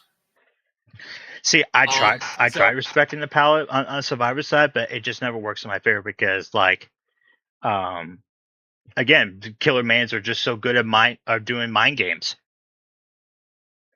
well, I mean, if you play it correctly and you wait for the killer to try to charge up his power, he'll respect the pallet because obviously he can't just walk through it. He wants to stop you from dropping it or force you to drop it at least. And if you just take that time to just W key to another thing, he uses his power. He gets slowed down with it. He gets slowed down from not running through the pallet, and that's more than enough distance to make it to another loop, especially with pallet density. Yeah, And I then want, rinse and repeat, maybe throw in a few mix-ups in there. I mean, like it's super easy to play against.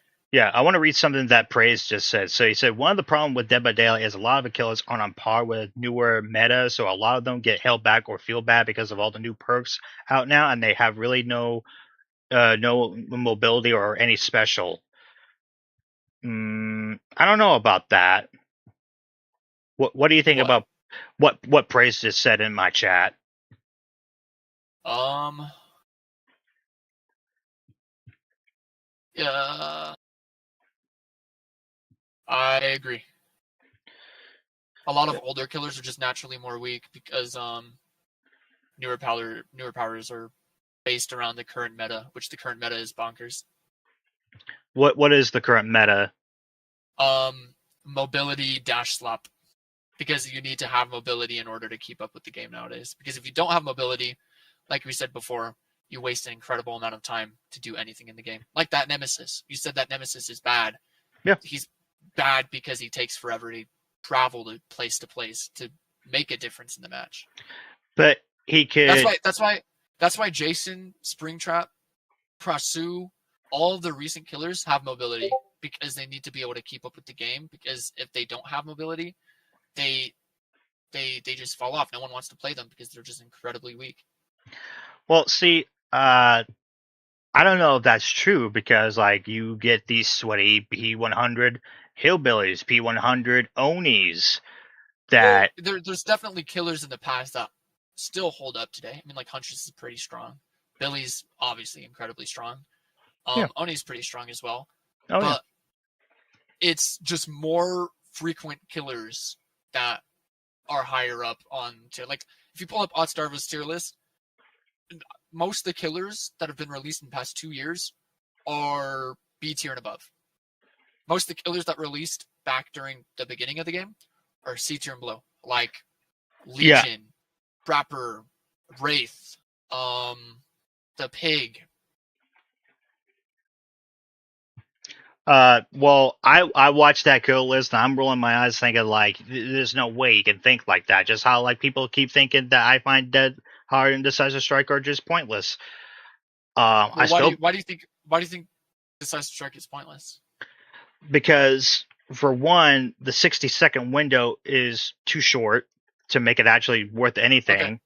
okay, but That how long is 60 seconds to a generator? How much progression is that?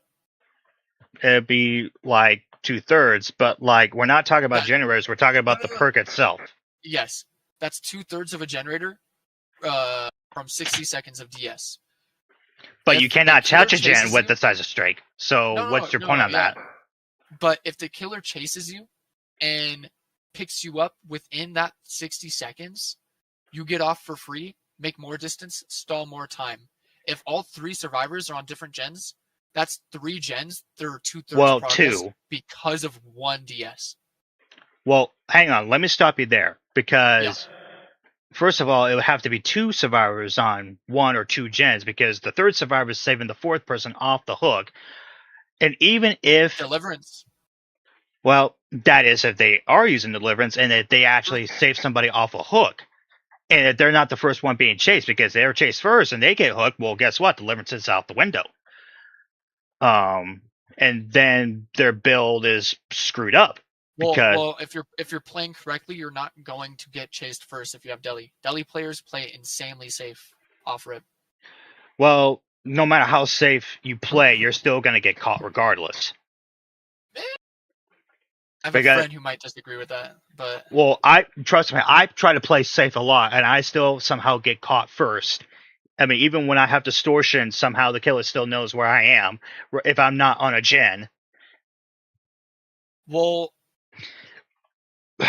I don't know. You're not using it correctly. I mean, like in I don't know how an I'm insane not. amount of comp games, they have a deli player, which the deli player, sure, he gets caught sometimes at the beginning, but most times they just play insanely safe. They play around edge map. They don't really do anything until someone enters chase or it's safe for them to do something because they want to get that deli value. And even okay, and let's go back to what you said before. Let's say that someone does unhook the survivor off hook, right? And they have Mm. DS. Let's say two people are on gens. That's still two gens at like 60%, 70%, purely because of DS. Purely because of one perk on a single survivor that can be used on all four survivors. So imagine four perks that last 60 seconds that stall the chase double the amount of time. I don't know. That's I have to 60 disagree there seconds. I mean, because let that's the me only let me that's let me. that's 240 seconds that all the survivors would like in a sense be safe from being hooked again if Yeah, they all ran but DS. that's 60 seconds where they cannot fix a gen, they cannot touch totems or heal other people. So for 60 seconds, they can't really Sure, do anything, sure. which is that But makes a huge hindrance to the team. That's why yeah, I don't but run Decisive Strike because I literally okay. have to throw myself to the killer to actually get use of the perk But because the first what 15 is seconds is going to be of them healing me. So that's 45 seconds then don't left to heal use under the hook? perk. So remain injured is what you're Sure, saying. dead hard. See, I try using that hard, and I still find it to be bad. Like, yeah, That's just on you. You just can't. You just miss it. I don't know. I mean, yeah, I panic dead hard because of like the projectiles and stuff. But even then, I'd rather use something else. Well, if you used it correctly and you used it when the killer would hit you or whatnot, that's the exact same as another health state, which is the exact same as being healed off hook instantly. That's the same argument with this with Sprint Burst and Lithe, What do you and mean? I still catch up with them because you're saying that if Well, you use the perk correctly, they can get away with it. It's the same way of saying like in Chase where if a okay. survivor. What's the difference between dead hard and being healed under hook? Well, being hooked on a hook for one, I don't think you really should do that because most of the time the killer will come back, True, and exactly. and but killer mans are not stupid. Okay, 90% of the time are probably going to assume that you have decisive strike, and guess what? They're going to slug. Okay, To they slug and leave you there. Guess what? That's still time wasted. but they're still borrowing time for themselves, is it not? Because It's then there's only three survivors working on gens. exactly. I agree. But if they're not hooking, they're not progressing the game. They can't tunnel out that person, which the killer's goal, at least in higher MMR, not MMR, but like higher level games, is to tunnel out the first person that they possibly can, which is why perks like shoulder are so strong because they can change who gets tunneled. And like DS, let's say the survivor doesn't even let you get the down. Let's say they hop in a locker. What do you do then? You see, that's funny. When I see a survivor that enters the locker, I honestly will just take the decisive strike so I can just tunnel them again, Exactly. You and take the I decisive still strike. win All the other survivors are on gens, if they're on gens. and the survivor buys more time. If they're We're on talking gens, we're talking best possible place here in a sense. but how often does it happen though? Because Decently like, often. see, I would believe that, but me playing as killer and getting a 56 win streak says Just that it doesn't happen often. just because you play against a bunch of survivors who aren't good doesn't mean that the game isn't survivor sided. And like That we could said be the before with same. the numbers, Well, if we're going to talk about numbers, then Momo 7 would have lost a lot sooner. well, not necessarily because Why survivors just not? play poorly. 90% of survivors just don't know how to play the game at all. I don't think. I mean, it's either that or the killer remains are just too good. I mean, no, like you said before, you got a 56 win streak on Pig, Yeah. and 9 times out of 10, if you go back in your VODs and look at the chases, they do some pretty stupid stuff. Oh yeah, I know they do some pretty good, stupid stuff, but there are Even, some even, survivors that. even in the one that you lost, they still did a lot of stupid stuff. I mean, you got a draw from that. I mean, and you admit I'm a pretty decent killer, You were a so pretty decent killer, yeah. so it just backs up my claim further that killer skill can turn the tide in their favor. Well, I never said that it doesn't. I'm just saying that inherently the game is survivor sided because if you have both, if you have a team that's the exact same skill level as the other one, naturally survivors would win more often So because so let me ask, yeah, go on. so let me ask you this: there was one time that I don't know if it was you, but in one of my live streams on Twitch, but that you said that it's still survivor sided even though the survivors lose and none of them escape. How is it still survivor sided if they all die? Like Because that they're doesn't just make bad sense. Or the killer's good. And or the like killer's good. Yeah. yeah, but mainly the killer is always good. I mean, there might be one match where I go against a baby killer, but that doesn't really happen that often, or I get lucky and I find the hatch before they do. Well, that's just. I mean, no hate, but I mean that's just like a skill issue. If you're having trouble playing against a killer with like good strong stuff in the game, then you're just not utilizing that good strong stuff in the game. Well, any of the strong stuff, in my opinion, Just because something isn't incredibly easy and simple to use, like you can't just use shoulder right in front of the killer because the killer, like you said, will just insta down you and hook you instead of the near death hook. but that gives the other survivor more time. So why not make that sacrifice? Well, because then you would be death hook. That would be doing the Well, exact same yeah, thing as yeah. I mean, like, yeah. but if they were on death hook and if you're hookless, like, of course I would Yeah. make that If sacrifice. if they're on death hook and you're hookless, the killer downs you, hooks you instead, then you're on death hook. It's the exact same trade. But it buys the survivors more time, would it not? It buys the survivors time, sure, But it but also buys the killer time too. it just kind of keeps the killer at the same spot as he was if they use it incorrectly. But you're honestly proving my point here because No. you're saying that even no, hold on. You're saying that even though the survivor uses the perk incorrectly, it still buys the survivor's time. Yeah, it still buys them survivors time, but it doesn't really help in their. It doesn't really go in their favor For per sure. se. I agree. Yeah, that's my point. That's my point as well. If you use a perk incorrectly, you're not going to get the outcome that it's intended to have. If you used shoulder correctly, like we talked about with Momo 7th, you can't really punish it. Yeah, but it only happened once. Like, you're telling me that Momo 7 didn't go against survivors in the 1800 games that he had, and they didn't use it correctly? Yeah. I find that really hard to believe. Because Well, he's playing an S tier killer. Surely there would have to be a group of survivors that were. maybe there's a group of survivors that used a few things correctly but made mistakes elsewhere. If both sides play perfectly, survivor wins, and we've seen that with Momo 7th. He played that match as well as he possibly could have. See, and that I have to counter as well, because the video that I was talking about earlier with River Silver, they both sides played well, but guess who won in the end? River Silver did with Singularity on that's not necessarily like a strong source because these survivors could be legit anyone, and River is he's not the best killer.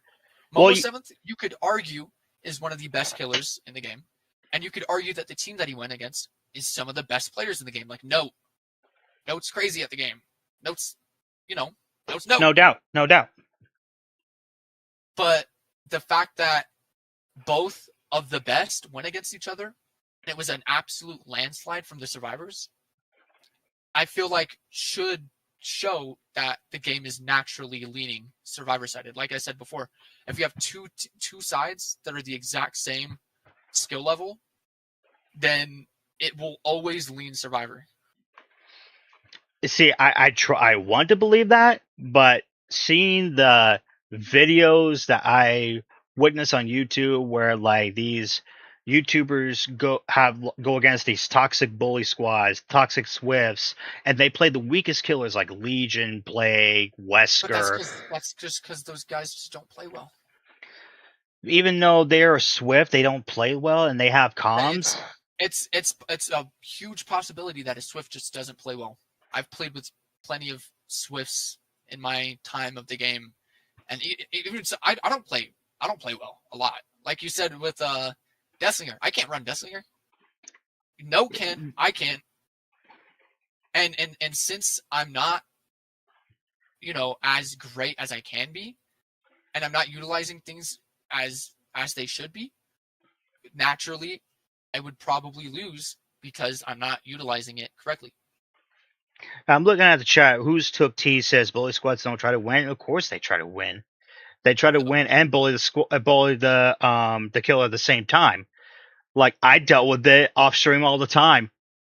Well, I mean, I feel like a bully squad inherently is a bully squad because they're focusing on bullying.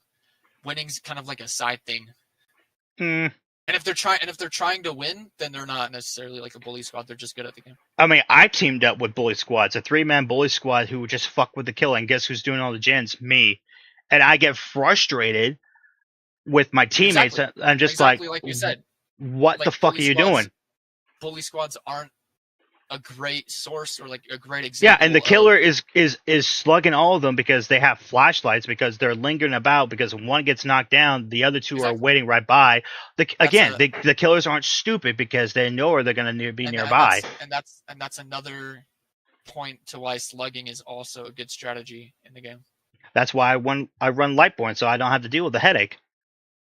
There we go. What about pallets? Pallet saves. Pallet saves? Again, that's just the risk I'm going to have to take.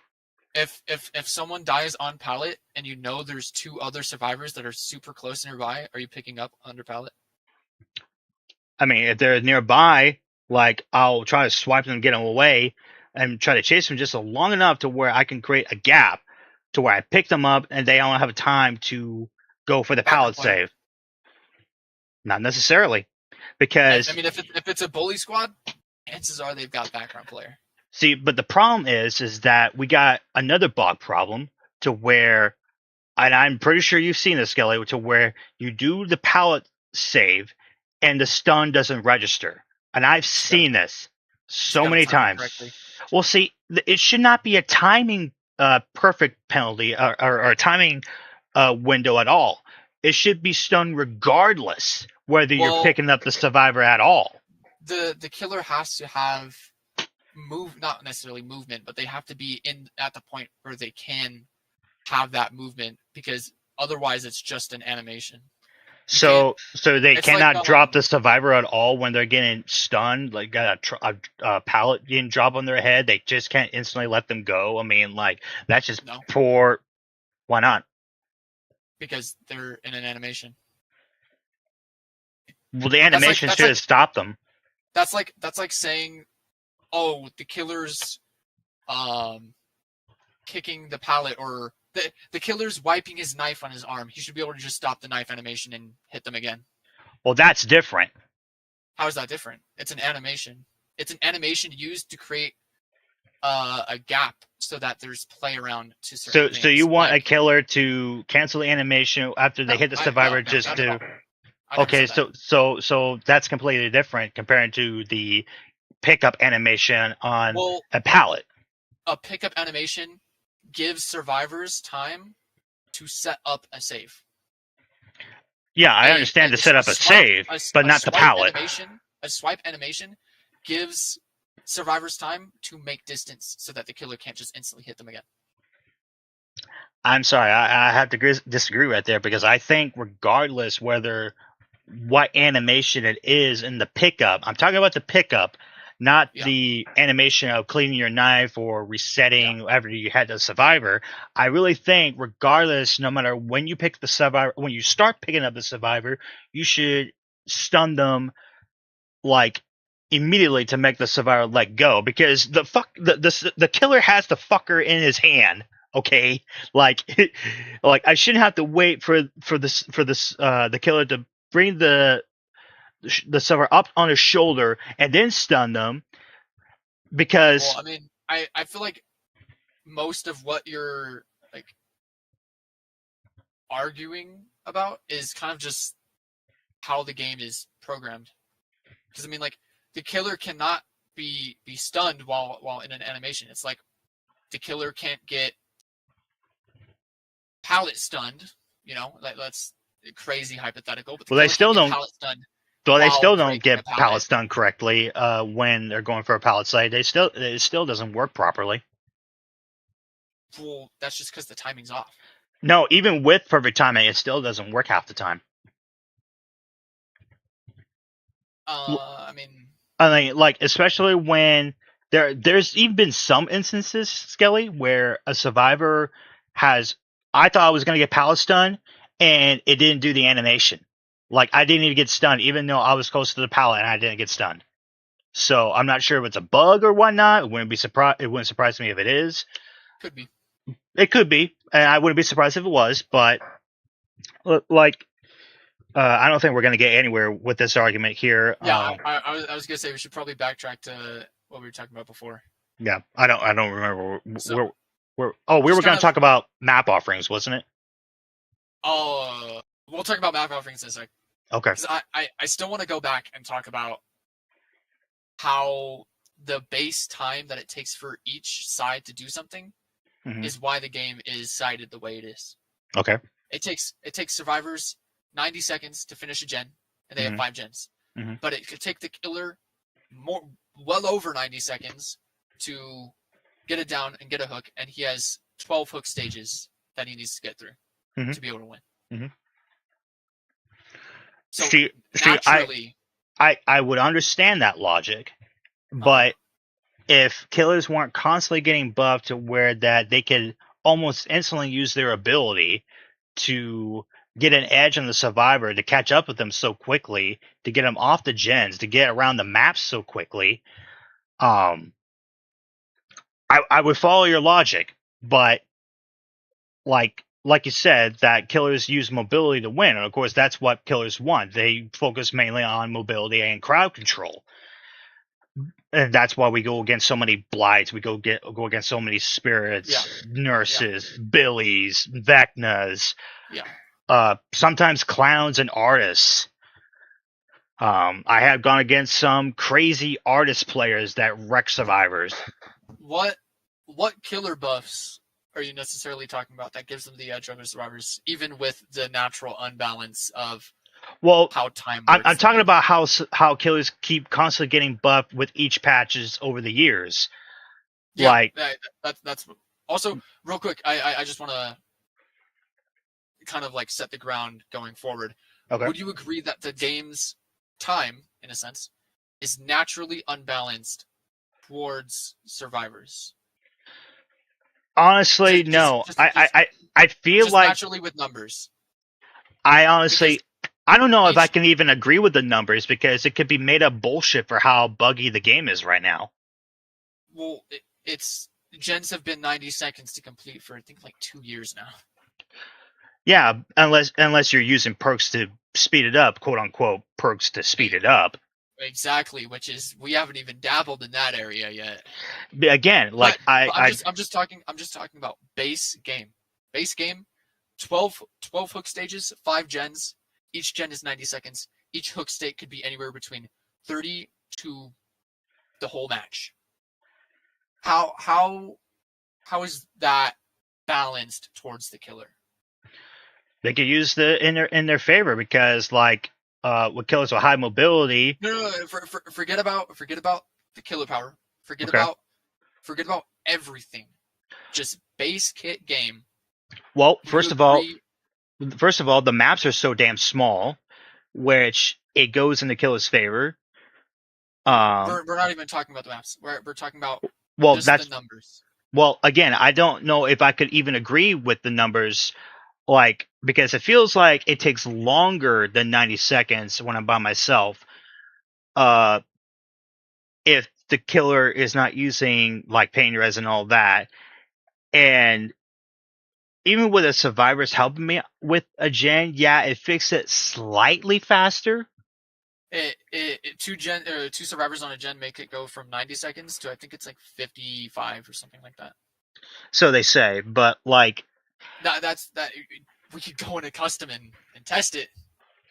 I We could mean, time it. We could I get a said that stopwatch out. that it slightly goes faster, but like, wouldn't the survivors rather like go on a different gen to try to pressure the killer Yes, instead of okay? I don't understand why survivors don't do that though. skill skill issue. But this is diverging from what I'm trying to get across here. I'm just trying to see if we can agree on this because if we don't agree on this, I feel like there's a lot that we wouldn't be able to agree on. Because I mean, this is bare bones DBD. This is just straight up how much time it takes to do anything. So let's say there's 5 gens in the game, each takes 90, right? Okay, Okay, 5 times 90, that's 450 seconds. That's 450 seconds for the survivors to win the game essentially. How long does it take for exit gate to open? uh, Like was it like 20 I think it's like seconds? 25 seconds. Is it really that long? It doesn't feel that I long don't to know. me. We I'm can gonna say say 20 seconds. 20 seconds. Yeah, Yeah, we'll say 20 seconds. So that's 470 seconds for survivors to win the game. that Okay? is that And is if they're on constantly on gens. Then yes, I would agree with you. If they're constantly on yeah, gens, this is just how long the objectives take for survivors to win the game. yeah, And we're gonna do the same with killers. So there's 12 hook states, right? yeah. How long are TBD hook stages 10.0? It's each hook state is 70 seconds each. Okay. Times 70, that is 840 seconds. So the killer's win condition is almost double of the survivor's win condition. Just base kit seconds, how long everything takes. This isn't counting chase time. This isn't counting time to find gens. This isn't counting time to run to different gens. This isn't counting perks or powers. This isn't even counting maps or killers or survivors or anything. This is just the objective time. Now, if we're talking And the about killers, objective time, then yes, I would agree with you on that. yes, okay, If we did not include everything else, then yes, I would agree with you okay, on that. okay. That's good. We're getting somewhere. Um, so with that in mind, naturally, just with the time in the game, you would agree that it's leaning more towards Survivor because they If have to do much less objective work to win the game.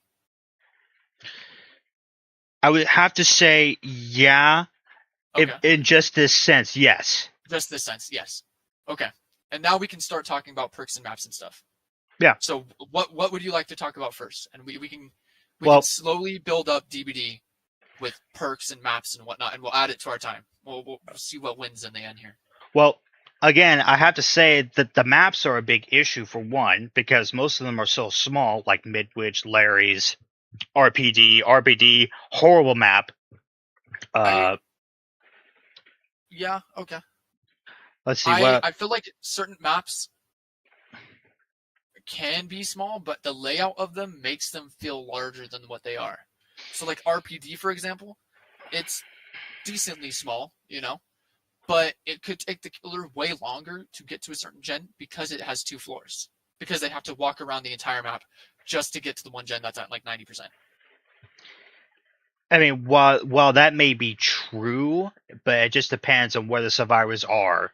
on that map. They could be on one side of the map, they could be separate, but most of the time they could probably be on the same floor. So That's true. But if survivors are playing and going through this and adding up all the times, let's say that each side plays perfectly. All right. So let's say survivors play perfectly, killer plays perfectly. mm-hmm. If survivors are playing perfectly, they're split on 4 different gens across the entire map, and they're not squished together, right? well, But what well RPD, well let's back yeah, up. It might. I'm going to say 3 because one survivor is being chased by the killer. we okay. All right, we can work with that. Yeah. So three survivors on different gens, one person being chased, and they have open comms. Yeah. On a map like RPD, Mm-hmm. RPD is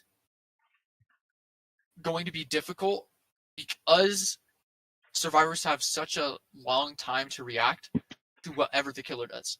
If the killer drops chase and goes upstairs, guess what? All they have to do is be like, he's going upstairs, leave your gen. And that completely annihilates the possibility for him to even start a chase. Well, yeah, Swift on comms. Yeah, I get that, but Which um, that's what we're talking about here. We're just talking about same skill level, playing as perfect as possible. now, Because if we go into specific skill levels, like varying levels, we won't get anywhere because there's just a chance that someone on the team is actually just stupid, and runs into the killer, vaults windows back and forth, and just instantly gets down, or that they're throwing. You know, like well, there's all sorts of I never things. disagreed that Swift on comms have a better chance of beating the killer. I never Uh, disagree with that at all. I know Swifts have a better chance of winning with comms. mhm. Uh, I wouldn't say against every killer. There could be sweaty main killers that could pull the cheapest fucking moves ever and demolish a Swift team. Um, I was with a group of friends off stream, and we were on Larry's. We went against a Kaneki, and he didn't have a pain res build at all. You'll be shocked to know that he was using the third seal hex build, Yeah, and it was deadly because we didn't know where we were, and like we kept describing where we were, but we still couldn't find each other.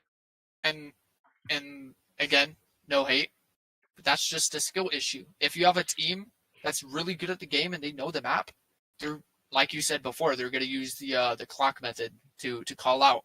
They're going to know what's near them. They're going to know where the killer is. They're going to know everything that is possibly going on in the game.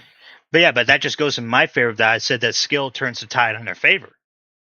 Well, I never disagreed with that. I'm trying to say that if you have two sides that are even skill level, the game is naturally more survivor sided. It depends though. That's kind of my whole point when I say that the game is survivor sided.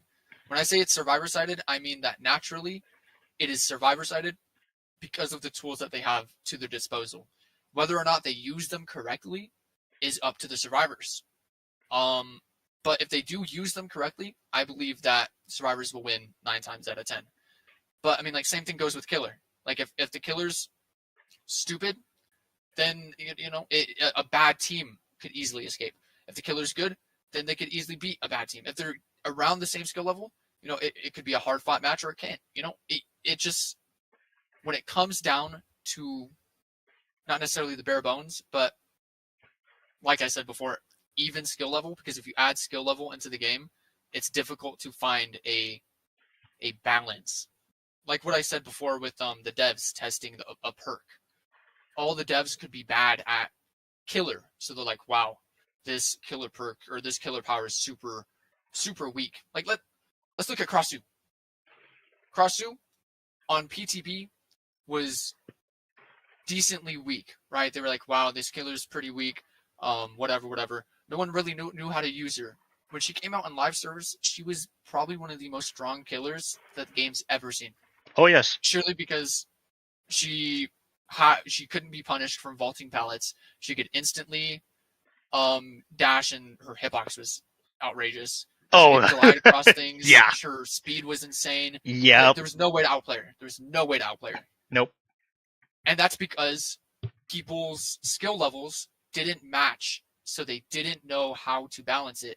Because if you don't have, because if you don't have equal skill levels, then you start questioning things like, wow, is this really balanced, or is it just because this person's good on killer? Is this really balanced, or is it just because these guys know how to play this loop correctly? You know what I mean? But if we got even balances, let's say they're MMR, not MMR, but they're like skill levels, whatever. This person's skill level is the same as them. If we put them head to head, survivors will win. And a perfect example of that is the Momo 7th match, because they were even skill. I mean, they've literally played on comp teams together. Him and Note have played together. That's why he was so butthurt when he got defeated by him, you know? Oh, And the Momo fact got that they're, butthurt? yeah, I mean, validly so. I mean, it was a rough loss. Surprising coming from him, but okay.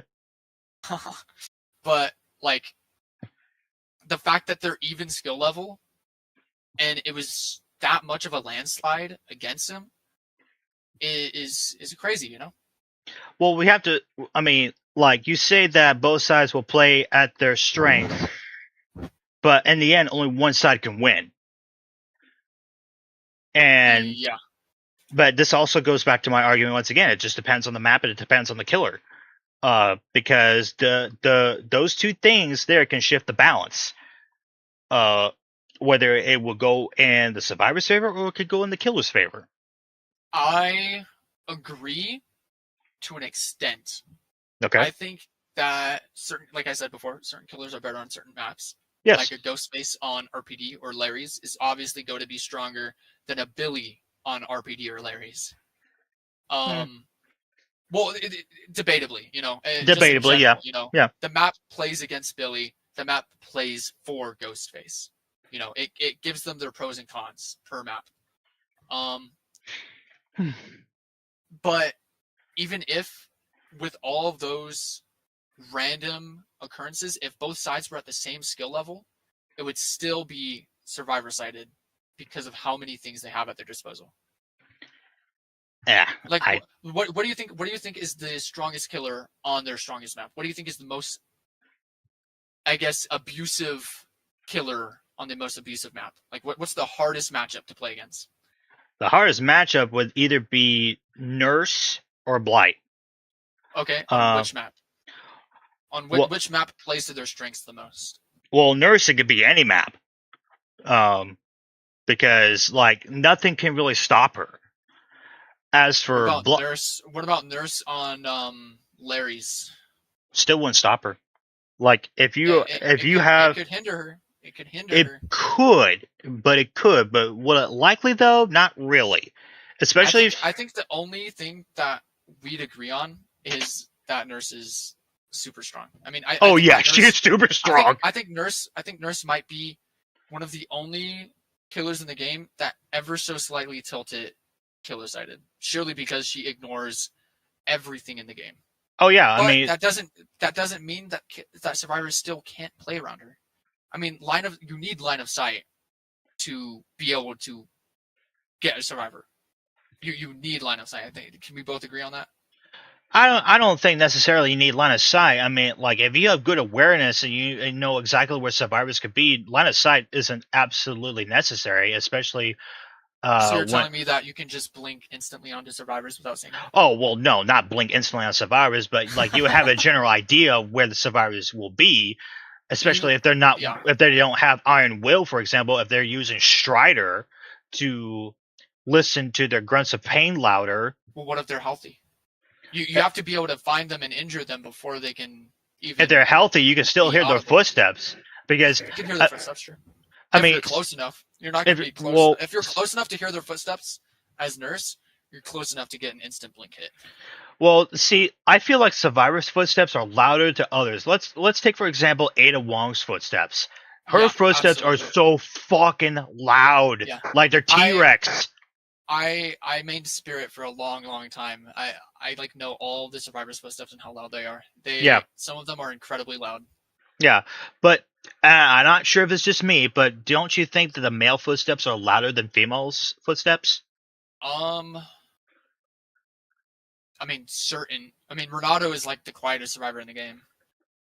Really, I hear him quite a bit, along with Jeff and Phoenix. Like their footsteps are so loud. Phoenix? Yeah. Who? Uh, uh, uh. It's the blonde guy. Am I pronouncing his name right? Isn't it Oh, Phoenix? Felix. Felix. Felix. I thought Sorry. you said Phoenix. No, Felix. But Um, I mean, like even with all that stuff, you can make a guess, and you could get hit, but if you want a guaranteed hit, you need to be able to see where the survivor is because at any instant, and like at any instance when you don't have line of sight, they could change the way they're moving and double back into you. They can keep W keying. They can run into a different room. They can do really whatever if you don't have line of sight on them. And possibly, then but possibly, but there are so many good nursemaids out there that even if they don't blink like directly who do on you them, who do you think is the best nursemaid out there? I've seen Pro Vengeance. He's pretty Would pretty would you nasty as nurse. would you say that like Super Elf is one of the best maids out there? I haven't heard of Super Elf. You've never heard of Super Elf? I never heard of him. Oh man, now I feel weird. Yeah. No, Super Elf. He got I think it was like a 1,000 or like Oh, 900. the 1186 win streak. Yeah. Oh, okay. Yes. Yeah. He says time and time again, line of sight is the most important thing on Nurse because even he misses blinks if he doesn't have line of sight because it's a guessing game at that point. It's like trying to shoot the duck behind a cardboard wall. Like you don't see the duck, but you can make a guess. Well, It might not hit, I never and it might hit. disagree. I never disagreed that nurses require line of sight. I'm just saying that they all. I would say that hearing, like where the survivor is, or have a general idea where the survivors are, because they're going to be at Jen's most of the time. Well, yeah. And especially like survivors are going to be injured because they're trying to get the hell out of Dodge because of how quickly Nurse can maneuver around the map with her blinks, especially when she has an add-on to gain her an extra blink. Nurse needs line of sight in order to injure. I'm not disagreeing that line of sight. Yeah.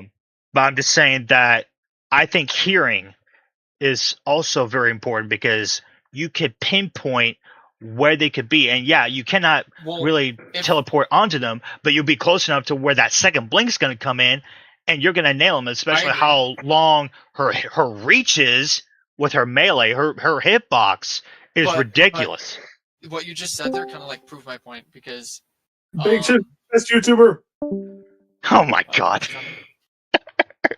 Who's that? That was Big Chips. That fucking troll. Anyway, like, I completely lost my train of thought. You were talking about Nurse. Oh yeah. I was saying how you kind of like proved my point with that because if you blindly blink through somewhere based on hearing, you said that you could get close with the first one and then blink onto them with the second one because you're going to be right there. Right. You're going to be able to blink onto them with the second one because you're going to have line of sight. If you have line of sight, they're basically hit. Yeah, but like, wouldn't you also agree that hearing is also important? Because if you hear where they are, you can teleport close to them, and then the line of sight comes into play. Exactly, yeah. Yeah, that's what I was getting at. I didn't disagree with the line of sight, but I think hearing is important with the Nurse. Because I don't disagree with hearing. I just think that if you're close enough to be able to hear the survivor, I mean, that's kind of a free hit already. Yeah. But all right. Well, let's move on to. Wow, we agreed. Yeah, for once. Okay. Well, let's go on to So, why do you think it was a necessary change? Okay. The ability for survivors to pick if they wanted to go to the most survivor-sided map in the game is absurd. So let's say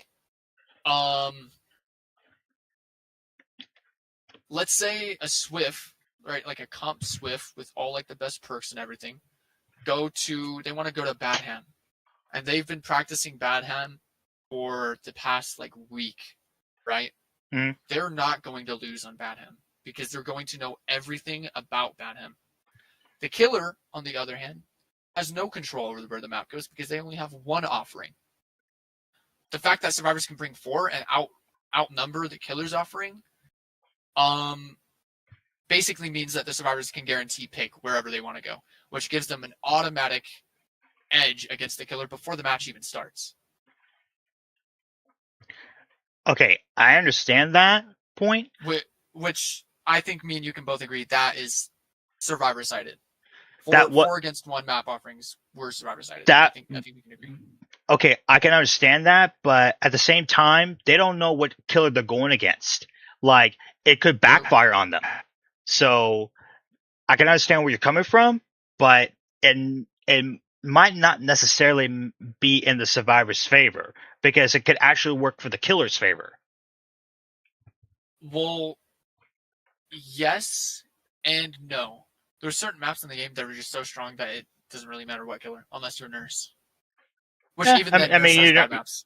Yeah, I mean, you never know. I mean, like, again, you don't know which killer you're going against, so...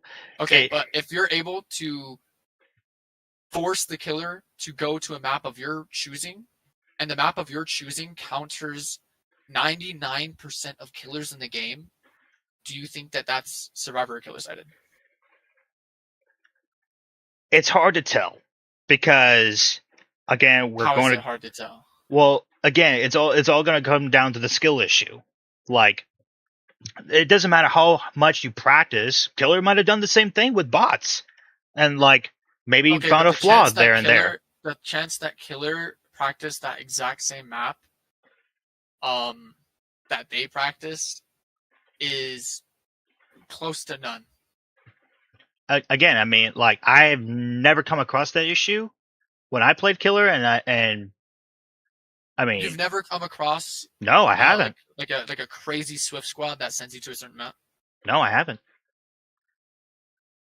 And you've been playing since beta? Yes. That's you got to enter the lottery, man, because that's crazy. I'm telling you. I mean, like, otherwise I would just use a sacrificial ward just to counter the map offerings. If 4 of them are not the same. Well, that's the thing, though. If survivors wanted to go to a map, they would just all bring 4 offerings. Because why wouldn't they? Yeah, but even then, I would still bring a sacrificial ward just to fuck with them. I mean, the best thing that you could possibly do is to bring your own map offering so that you could have that small chance that your map offering does come out on top. But see, I could say the same argument with the killer. Like, aren't survivors getting sick and tired of Blights taking them to the cornfield maps or Myers using Midwich to their favor? I mean, like... Yeah, absolutely. But I could say the same argument. No, yeah, 100%. And I actually agree with you. When map offerings were like a thing that they could choose, you'd go against Scratchmare, Myers, and Larry's all the time, and it would be really annoying because you couldn't do anything because you're scared that he'd be right around the corner. Exactly. Or like Ghostface on Larry's or Ghostface on RPD, and they just get grabs or pig or whatever. But the fact that the survivor has 1 and the killer has 1 offering and the survivors have 4 automatically means that the survivors have the edge on abusing the map offerings, which means that it's naturally more survivor-sided. I can understand that in a way, I really do, but... It's 4 bigger than 1. I mean, yeah, 4 is always bigger than 1, I get that. Yeah, exactly. So then 4 map offerings to the survivor's map will naturally be stronger than 1 killer offering to the killer's map. Sure, it's strong on both sides, just one side has more. Yeah. And that side is the survivor side.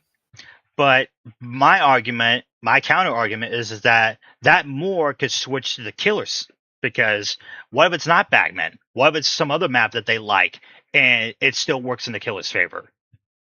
Well, then that's just lucky. But 9 times out of 10, 99 times out of 100, that's not going to happen. Because if it's a map that they like, chances are it's a map that is insanely OP, like Badham or like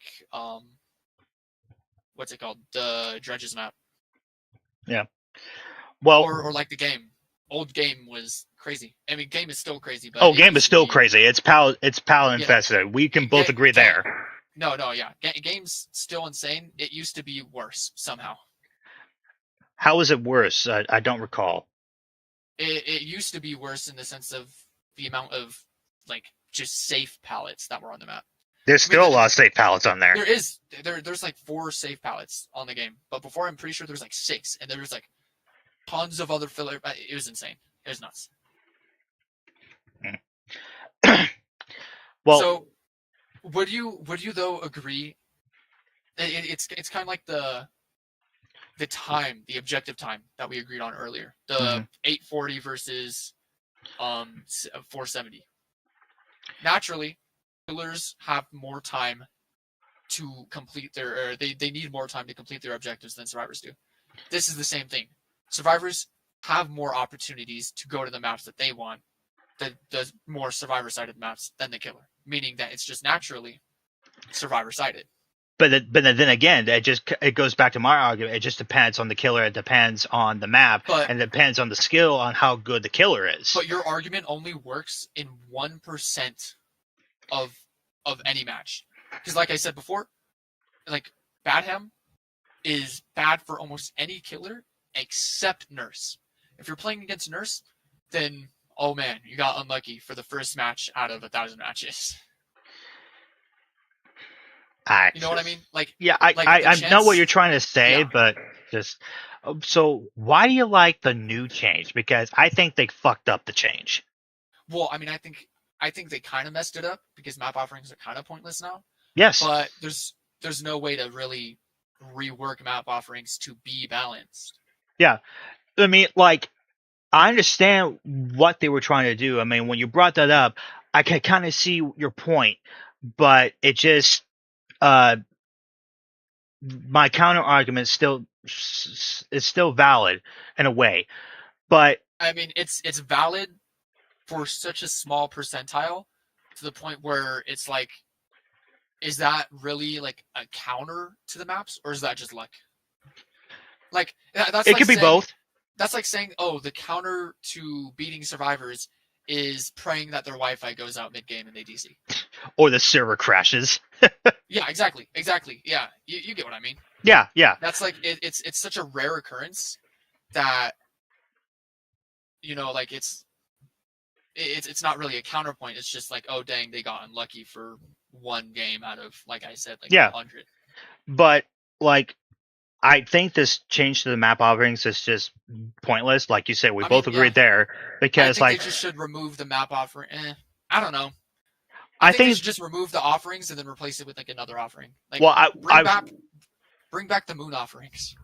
Oh yes, they definitely need to bring back the moon offerings. I do miss those. I'd be more open to that than map offerings. Yeah. Well, no, I would still keep the map offerings, but don't make it a tremendous, like, reduce it to 20%, but it can still be stackable to where to increase the odds to go to that map.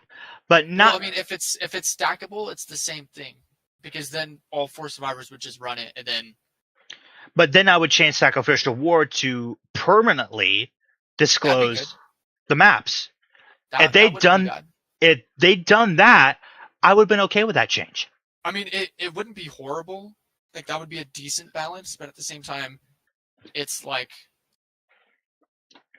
Actually, I don't really have a complaint there. I'd be all right with that change. Yeah, because like, say if the killer doesn't want to go to the survivors maps, then just bring Sacrificial Ward. Yeah, exactly. I mean, it'd be really annoying. It'd be really annoying because then you couldn't run cakes or blood point offerings. But at the same time, it's like, if you don't want to go to a certain map, then just bring Sacrificial Ward. At this point, I think a majority of players, especially who have put a lot of time into this game, have stopped giving a fuck about blood points. But back on the map, care about blood points. I mean, that's entirely up to you. I mean, that's fine. True. Like, I care more about shards at this point to, get things. Yeah, because I'm not giving these fuckers the money for overpriced skins. Fuck that. Don't worry. I'll take your share of overpriced skins. I'll give them your share. Oh, thanks. Yeah, I really think they did fuck up the map offerings, because like, what if there's a situation where 4 survivors chose 4 different map offerings, and what's funny is that we have like 42 maps give or take. Yeah. And we still get a map, and it wasn't one of those 4 map offerings. Yeah, that was funny. Yeah, like, so what is the fucking point of the map offerings then? What's the fucking point of sacrificial rewards? So they fucked up on that. So we can agree there, right? Yeah, I think the way that they went about it was not great, but at the same time, it's kind of difficult to balance something like that and still want to keep it in the game. Yeah. Because like I said, I would have been completely fine if they just removed it. Because I mean, it would have just been easier than trying to mess up the add-ons or whatever, you know. I get that, but that would kind of ruin the credibility of the game. Yeah. So just compensate with blood points. I mean, that's like yeah, I guess so. Yeah, I don't know. I think also I think I'm gonna have to cut it here soon. Okay. Because I mean, this has been going on for a minute. Yeah. But I'm down to do it again though. I feel like we had some good points. Yeah. Just one more topic real quickly, and I'll let you go. Yeah. Do you think Swifting is cheating? No. I don't either. Okay. I think it can be annoying because of the callouts. Like I said before, if you're playing against a Swift, they know everything on the map. They know where you are, even if you're a stealth killer. They know what perks you have, what add-ons you have. Yeah. And it's annoying, but it's not cheating. They're just it isn't. It isn't. Out stuff. Yeah. I don't know why these People killer think mains. That's cheating? Yeah, I don't know why they think that's cheating. No. I mean, even Riversitter said it, and I'm just like, I don't understand. Yeah, he literally did. He made a video of it. So that's crazy. Yeah. Well, I'm glad we got to do this debate, Skelly. I mean, we can't see eye to eye on things. It went really well, though. I mean, it did. We got to understand each other. Yeah. But yeah, I'm willing to do a debate sometime, and it could be other things, not just Dead by Daylight. I will eventually convert you to a killer main that sees the truth of DBD. Okay. We'll see. I'm glad that I at least got through about the objective time, because I mean, like, it's kind of hard to refute that. Like, that survivors have to do much less work in order to win the game than the killer. Yeah, if we count everything out, then yes, I would agree with you on that. Yeah. Yeah, and I would agree with that.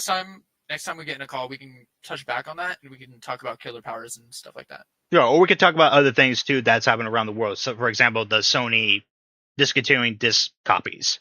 Oh man, they fucked that up. But anyway, already pre-ordered a digital deluxe super Omega edition, minus $1,000, no disc. Oh God, what are you doing? All right, okay, man. All right, catch you later. Yeah, good night, man. All right, peace. All right, guys. Well, I'm gonna end it here. GG's. I mean, we had a very civil debate. I actually enjoyed it. Nothing too bad. Of course, I knew we weren't going to see eye to eye on many things, and that's okay. But there were some things we did agree on, and we did understand each other. So hopefully we'll have another debate here soon. So good night, everybody. Have a good 4th. I will try to stream tomorrow afternoon on Dead by Daylight, but not in the evening, because I'm going to be out with friends watching the fireworks, and I'm going to be home late, and I got to be up early to go to work the following day. So stream tomorrow afternoon, but nothing later tomorrow night. So I'll catch you guys tomorrow. Good night, everybody. Have a good